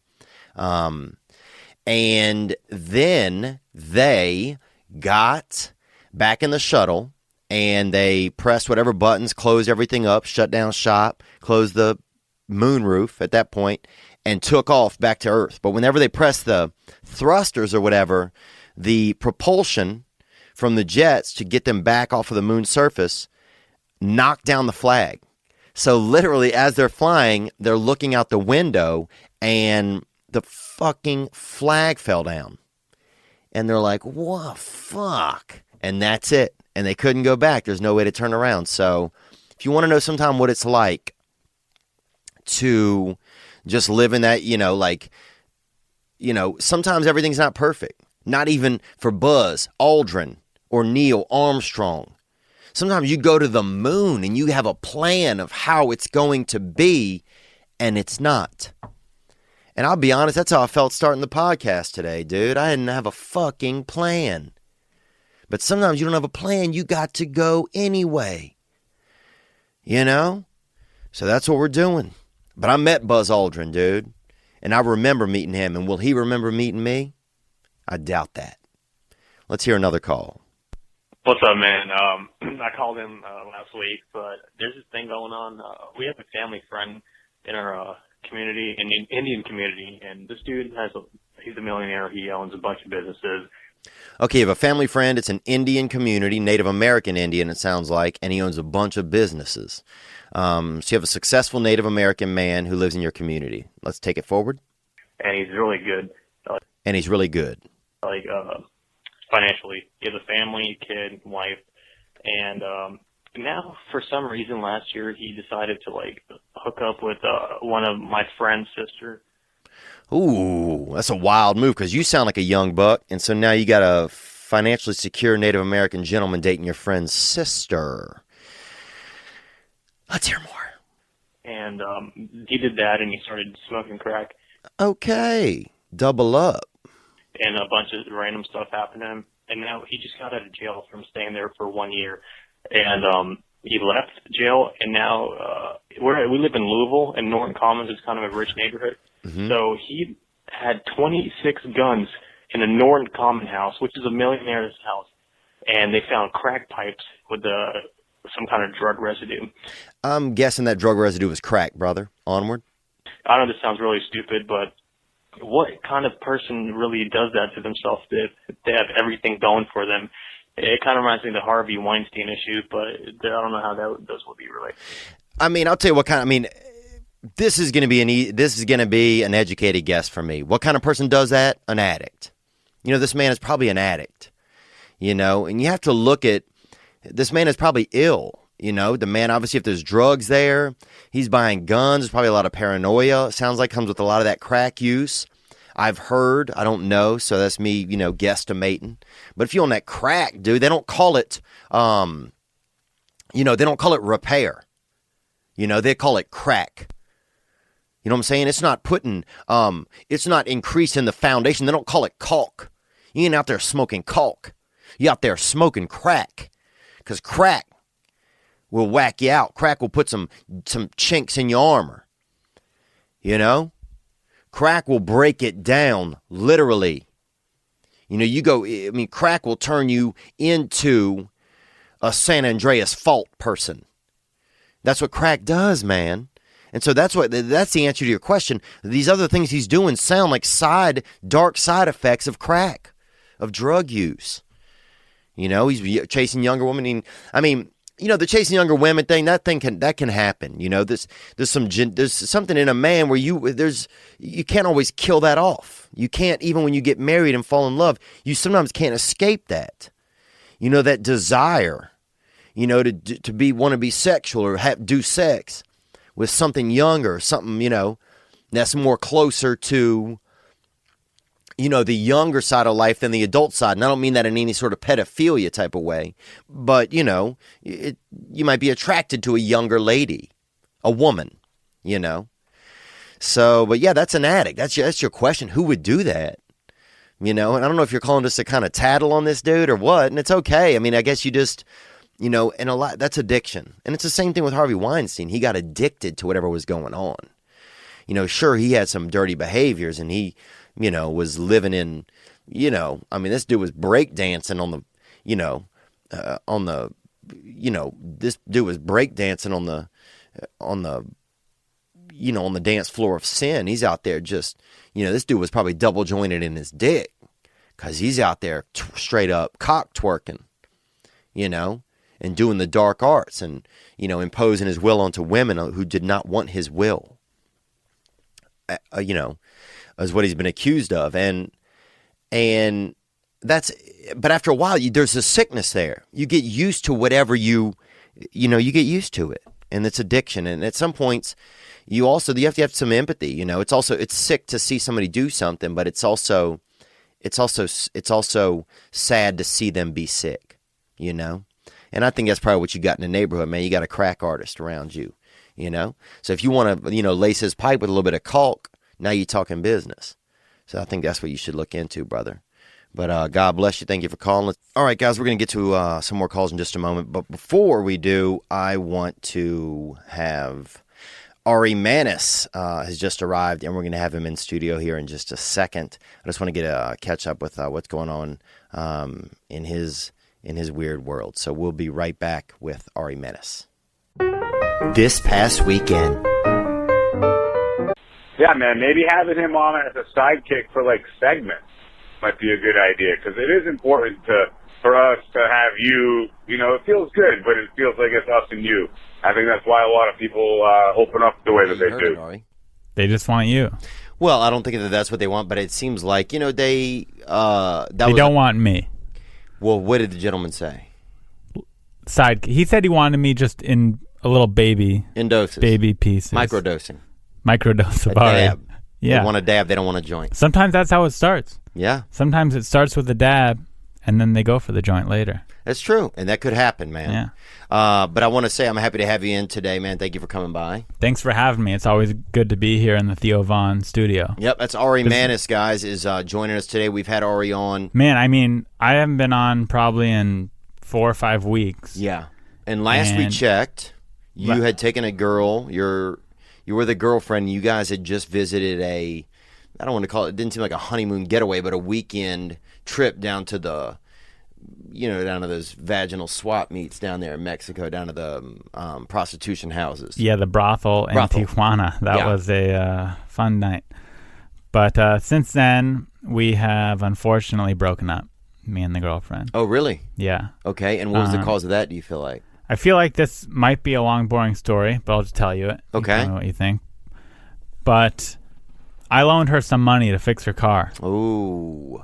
I don't make a lot of money. Right. By the way, I'm not rolling by any means, but she needed a car, and I didn't want to give her rides to work. I got over that after a day, so we need to get your car fixed. Okay. So I loaned her almost $700. Right. This was a few weeks ago. The first of the month comes around. Mm-hmm. I send her a text because I'm paying the rent that we both live in, the rent to our apartment. Mm-hmm. And I said, hey, just checking in on that money because I'm paying the rent right now, so I'm just seeing if you had it. She said, oh, I don't have it yet. I said, okay, for sure. She said, are you mad? I said, no, I'm just really broke. Okay. And she said, well, you should consider getting a second job. Wow. And do you agree with her? I mean, the thing is, first off, if I want a second job or not, that's up to me. Right. But secondly, maybe I wouldn't need a second job if you give me the money back that you owe me. Yeah. So it kind of flipped this switch in my head where I was like, what? Where do you get the gall, the nerve to tell me to get a second job when you owe me $700? Yeah. And gall, a lot of senior citizens say gall. My grandmother used to say Did gall. I use the gall correctly in that context? Great, but a lot of seniors used to use that, and almost that word's dying off. So I'm glad, literally dying off. I mean, both my grandparents used I'm bringing it back here on this past weekend. I'm glad to hear it come back. But I'm saying so that flipped a switch in your head. It just pissed me off, you know, that she would have the nerve to say that to me when she owes me money. So we started fighting, of course, back and forth. And then does she have a job? She has a full-time job, 9 to 5. Okay. Over in Culver City. Okay. Right? Maybe I shouldn't say that. Over in Los Angeles. And so I ended up breaking up with her. And she came home, and we cried. And I think she realized that she messed up in this situation, and she said she wouldn't do it again. But we just fight all the time. I mean, I've talked about a few fights just on this podcast. Yeah. Did you feel like you were trying to get out of this anyway, and this was just that opportunity? Maybe a little bit, because I have talked about it before, but in the moment, I wasn't thinking this is my out. I was thinking this is bullshit. I'm ending this. So we broke up, and it's been 2 or 3 days now, and I miss her. And when it hits about midnight... Have you been masturbating to her, thoughts of her? No, I've been using the regular porno. Okay, so you're not using, Pornhub using her, like... No, not old pictures or anything like that, or sex tapes that home videos we've recorded. Oh, you guys did all that? Using that. Yeah, I got all that. And you saved all that? Yeah, I'm not saying I'm going to keep it forever. Right. I may or may not. I feel like that's up to me. I think we both agreed to doing it. Therefore, unless she asked me to delete it, I think I have the right to keep it. We were both consenting adults. Who's on the tape? Me and her. Yeah, you are too. Remember that, though. Yeah, that's I'm the on thing it about too. the sex tapes. Yeah, I definitely don't want to release it. Yeah. Well, I wouldn't release it. I mean, who's going to buy it? 20 guys at the Comedy Store? You know what I'm saying? Who's going to... I think... Actually, maybe a few more. Sorry. I think more people would release it. Not for me, Yeah. for her. She's an attractive young lady. Oh, that's true. Yeah, she's out of my league. Yeah. Which brings me to my next thing that I was going to say is I miss her. Okay. And... Do you feel like you made too big of an issue about the money? Well, to me, it wasn't the money. It was the... Yeah, I don't mind loaning her money. I trust her that she'd pay me back, and at the end of the day, money is money. But it was kind of just the way she treated me after owing me money. Okay. So you lent her the money with the stipulation she was going to pay you back. Mm-hmm. Was there a timeline on how soon? No, just as soon as she could. But then it was just the fact that she was telling me I should get a second job. Right. That I should quit complaining. It's like you... Were you complaining a lot about the money? No. It was that one time on the first of the month when rent was due. How long after you loaned her the money did she... was that text exchange? Week, maybe a week after that. Yeah, well, so a week later, somebody's probably not going to have the money. Right, but I wasn't making a big deal of it. Right. I wasn't saying, where's my money? I just said, hey, I'm paying the rent. Do you by chance have the money? So really just kind of also a reminder to keep it fresh. Yeah, keep it fresh. But my question for you is, I miss her right now, but we were fighting all the time back and forth, off and on. Should I take her back? Is she willing to come back? Yeah. Are you willing to excuse the $700 payment? Yeah, it's not the money thing. It was just kind of... Right. What's going to change? Exactly. I don't know. Do you love her? I love her. Wow. I don't know. That's a tough one, man. It's a tough one when there's love involved there. There's money involved. There's obviously some loneliness. It seems like you seem a little lonely. Yeah. Not a lot, but some. Sure. Because you're a sexual... you're out there... I'm a deviant, number one. I mean, I tried going to the brothel this last weekend to try and make myself feel better. Did you? Maybe for about 10 minutes. You went all the way down to Mexico for 10 minutes? I went to Mexico. I was doing shows anyway. But right. yeah. You were doing shows in Mexico? In San Diego. Okay, so then you went into another country. And then after that, I went. For 10 minutes for some type of a sex exchange. Possibly. Okay, I mean, look, it's okay. I'm just saying. Yeah. I'm going through hard times. Yeah, let's just don't say you're wandering around San Diego. If you're judging me now, I just want to get the facts straight. You're wandering. I don't want to be like, I was wandering around and just, I went to the Hong Kong. Okay. With a friend. And the Hong Kong is the... For those you got to know, the Hong Kong is the sexual establishment, the distribution center in Mexico. It's a legal brothel. Illegal brothel, my bad. Tijuana. Okay. Legal. It's Legal. allowed, yeah. And I went there to try and make myself feel better. Did you purchase a lady or purchase some service? I may have, yeah. It's fine. Yeah, I did. Okay. Yeah, I did. And did you feel better? No. At the end of the night, I didn't feel better about doing that. So, I mean... The issue is, if I take her back, forget about even this story of why we broke up. We fight all the time. Maybe this relationship isn't meant to be. Maybe it is. I don't know. I'm conflicted right now. I miss her, but maybe it's just because I'm lonely and maybe I need to move on. Yeah.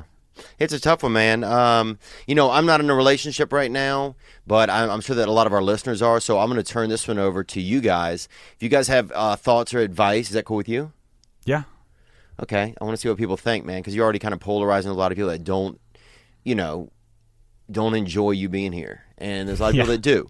And but I thought it would be neat to have Ari on and come and share about some stuff that's going on. I do appreciate you sharing, man. I know that this relationship's been a crazy thing. I mean, this is a girl he met after 3 weeks. They moved in together and have been making love and living together. Ari has a a snake and a gun. You're a gun owner and a Yeah, I have reptile a owner. 12 gauge shotgun. I have a pet rose hair tarantula Yeah. and a western hognose snake. So this is the kind of man that you're dealing with, and but yeah, I'm sure a lot of our callers out there, a lot of our listeners will have an idea. Is that just a relationship? You figure it out, you deal with it. How does that go? If you have any thoughts, hit the hotline 985-664-9503. I'm going to get back to a couple more of you guys' calls. Ari, will you come back this week? Maybe we'll do like a follow-up where we can listen to some of the calls that come in. Sure. Is that cool? Yeah. Yeah, man, I'm sorry you're going through this kind of stuff. Yeah, it's tough, man. It's tough, dude. It's tough. You have to. Fuck, I don't know. I'm lonely. So. Yeah. Yeah. I think everyone is. Yeah. It's a normal thing. Yeah, we all. Yeah. Well. It's human. It's human, man. We're humans. Let's keep it human. We'll be right back. I'm gonna get Ari out of here. We'll be right back, just with the regular program. This past weekend, I want to hear if you guys have some thoughts on Ari's current situation. What's going on with him? If you want to hit the hotline, 985-664-9503. We'll put that out on YouTube this week as a follow-up episode, and just see kind of what you guys' thoughts are there. Ari's a neat kid. He's got some trouble going on, and I just wanted to kind of see, I just wanted to see if people had some, you guys had some ideas. Because sometimes I don't know if sometimes it's hard for me to relate.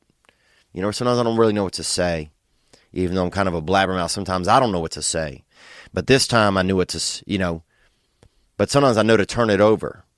If I can't turn it up, at least I can turn it over. And this time I'm turning it over to you guys. So if you have some thoughts or suggestions for Ari Manis, you can drop those on the hotline, 985-664-9503, and I'll put out that follow-up episode this week onto YouTube. Maybe we'll put it up on, we'll see how many calls we get. If we get a lot of calls, we'll put it on the iTunes as well, onto SoundCloud and iTunes. If not, we'll just put it up on YouTube. Let's take one more call, man. Here we go. Yo, Theo, my name's Greg. I'm going to try to take this slow because I'm a little slow. It's okay, man. I've been slow, and I probably still am slow. So, game recognized game, baby boy. I finished college at about 270 hours of college. 1 degree. So you do the math, dude. Daddy was taking his time. Thank you for calling in, Greg. I'm 51. I just moved out to California in January of this year, 2017. Welcome. Got out of a long relationship, 16 years, of which the last 12 were without sex. Okay. So 12 years without sex. That's 12 years a jerker. That's a new, that's 12 years a slave to some hand activity, But that's okay, man. I appreciate you sharing that, because that's a real thing. That some relationships, that's not always it's not always part of the definition of what a marriage is, composed of. Sex ain't always in the recipe. Let's hear more. So I don't know what it means to be a man, but that part of my life didn't feel much like a man. What else? Yeah, that can make you feel unmanly, dude. Even if some of it's, even I notice if I've been in a relationship, because I've been in a relationship where I wasn't even being sexual, and that made me feel, it makes you feel like something's wrong with you. But sometimes you're in the relationship and it's not about, there's relationships I've been in where it's just about getting that doink, You know what I'm saying? Hitting that wet, copping that stem, hopping that, hopping that crop, killing that canal, you feel me? And sometimes it's not about that. Sometimes it's about other things, and then that's just a side item. When that side item is not on your plate, if they take the fries off your plate or they take those greens off your plate, you still got to eat that steak. And so that's a lot of people's marriages. It seems like as you get into it, I could imagine that the day-to-day is just chewing on that steak. Even though you had that steak, that steak is going to be pissed, or that steak going to leave their coffee cup in the kitchen, or that steak ain't going to leave enough milk for you, or that steak going to be furious if you can't find the baby's shoes. But that's the stake. That's the stake of it. And sometimes you stay because that's your steak, man. That's your steak. You grilled it. Y'all cooking it together. You grilled it. That's your steak. And so you saying these side items got took away, but you still got the steak that you lived with for 12 years of steak. So I won't make any more 12 Years a Slave references, title movie references. Let's go. Here we go. More. Got fears, lots of fears, a lot of regret, a lot of stuff that I hadn't accomplished in life. But I got my shit together. After 28 years on the big pharmaceuticals for antidepressants and anxiety, and 16 years on painkillers after being hit by a car, and Ooh. I'd love to know what kind of car, if you don't mind dropping that call in or a text into the hotline, 985-664-9503. You're talking to a Trans Am survivor. Onward. falling off a railing. I weaned myself all that stuff off. The pain meds. I had my last effexor January 3rd. Still do a little of the devil's cabbage, if you know what I mean, but that was with psychiatrist and therapist blessing. Well, man, congratulations on getting off that effexor, you know? I mean, I know that those pills are powerful, dude. I know that they're more powerful than us. And I don't know why they made them like that. You know, why that these companies think that we're so, you know, we don't have enough will inside of us to also help get us through the tough times. But I applaud you for that, man. Congratulations. Let's hear more. They gave me the clean bill of health. Sent me on my way out to California. Start things over. I don't know what it means to be a man. That's what I'm trying to figure out now. I'm not in the cloud anymore, and that feels real good. And I got to thank you for talking about feelings instead of how you doing, how you feeling. That's what it's all about. I'm feeling good. I cry a lot, cry at good stuff. I like nature, man. I'm doing the yoga. I'm at the park in Long Beach doing yoga on the bluff 6 days a week. Dang. I went from 240 to 160. Wow, and I'm going to stop you there, man, and I appreciate it. Because I'm just thinking about change, man. It sounds like you have a big change. A lot of change has occurred in your life. And this feels really, you know, at 51. I mean, you sound 30. You know? You sound like the energy of a 30. Man, that's 30. You know, you got, you know, just to be able to hear that we can change at 51 is that's exciting. You know, that sounds inspirational. Because I know it's harder sometimes as we get older.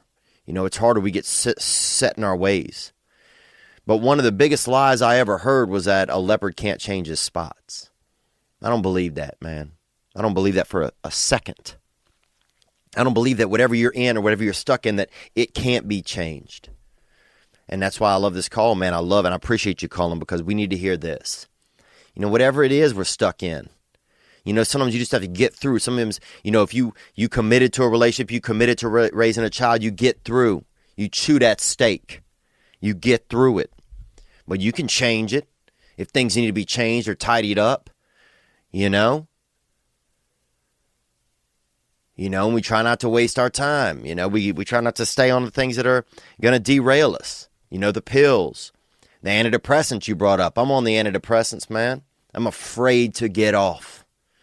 That's crazy because I don't know if I am, you know. I mean, I know I've suffered from depression, but I don't know if I always will. But now I'm addicted to the pills. I'm afraid to stop taking them. That's crazy, man. You know? You know, we got people who are addicted to our phones. You know? But we also have people who are addicted to realizing what's real out there. You know? The friends, the family, the thing that makes us feel good. You know, hearing somebody else's voice. And not giving in to what it becomes habitual. You know, that internet, it's just habitual. You know? The things that are habitual. You know, sitting there when your wife's watching a TV show, even though she's just watching TV, if you're just sitting on your computer, that's even more isolational, really. I find. When you can sit there with your wife and also watch the show together, you know, do the Jeopardy and see who gets more right, or do the Wheel of Fortune. And it's little things like that, you know, that are real. And sure, I think that's kind of a good thing to do these days if you can find that common balance. If you can't get completely disconnected, can you find a common balance? Can you find enough of a balance where you get maybe there's still some technology involved, there's still something involved, but at least you guys are both involved, I mean, I think that's the goal these days, is to have a comfortable balance. Don't get too, back off of these things that can be addictive. You got to tell the kids no, to put down that mind sweep, to put down that whatever it is, warrior wizard or whatever it is, cat taffany or whatever it is, cat craft. Because the kids will do that. And you got to give them a Frisbee, teach them what a Frisbee is. My nephew thought a Frisbee just something the dog eat out of. What the fuck? No, that's an instrument for joy. That's something you throw and your little brother goes and gets. And if he doesn't go get it for you, then you beat his ass. That's what it was, dude. That was a get your ass beat disc. That's what it was around my house. So sometimes you got to get these kids off this mind sweep. Give them a Frisbee, put them in the yard. It's hot out there. Well, guess what? It's hot as hell if you don't live here anymore. And I'll kick your ass out if you ain't willing to play in the yard. But I want to thank you guys, man, for just calling in about the thoughts from last week. I've had some couple calls about addiction and stuff like that, and I want to drop those in. But I'm getting to it as I can. I'm excited for some of the new stuff that we have going on. Check out theovon.com/store. I will see you in Huntsville, Alabama, coming up November 16th through the 19th. And then I will also be at Cowboys. I think that's what it's called. December 1st or December 2nd, and that's in Calgary. I think it's December 1st, Calgary, Canada. And that's all I have right now. That's what's on the calendar. So come check me out. Stand Up Live Huntsville, November 16th through the 19th. And then in Calgary, December 1st. I'll put the Calgary date on my calendar so you know exactly where that show is. Thank you guys for your support. And on the way out, this is Spencer Jacob Grau is going to take us home today. And this is his song, Celebrate Living. Spencer Jacob, Grau. Here we go.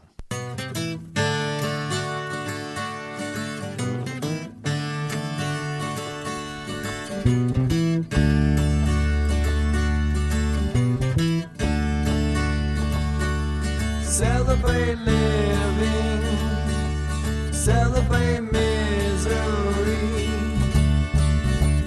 You know that soon we're gonna die.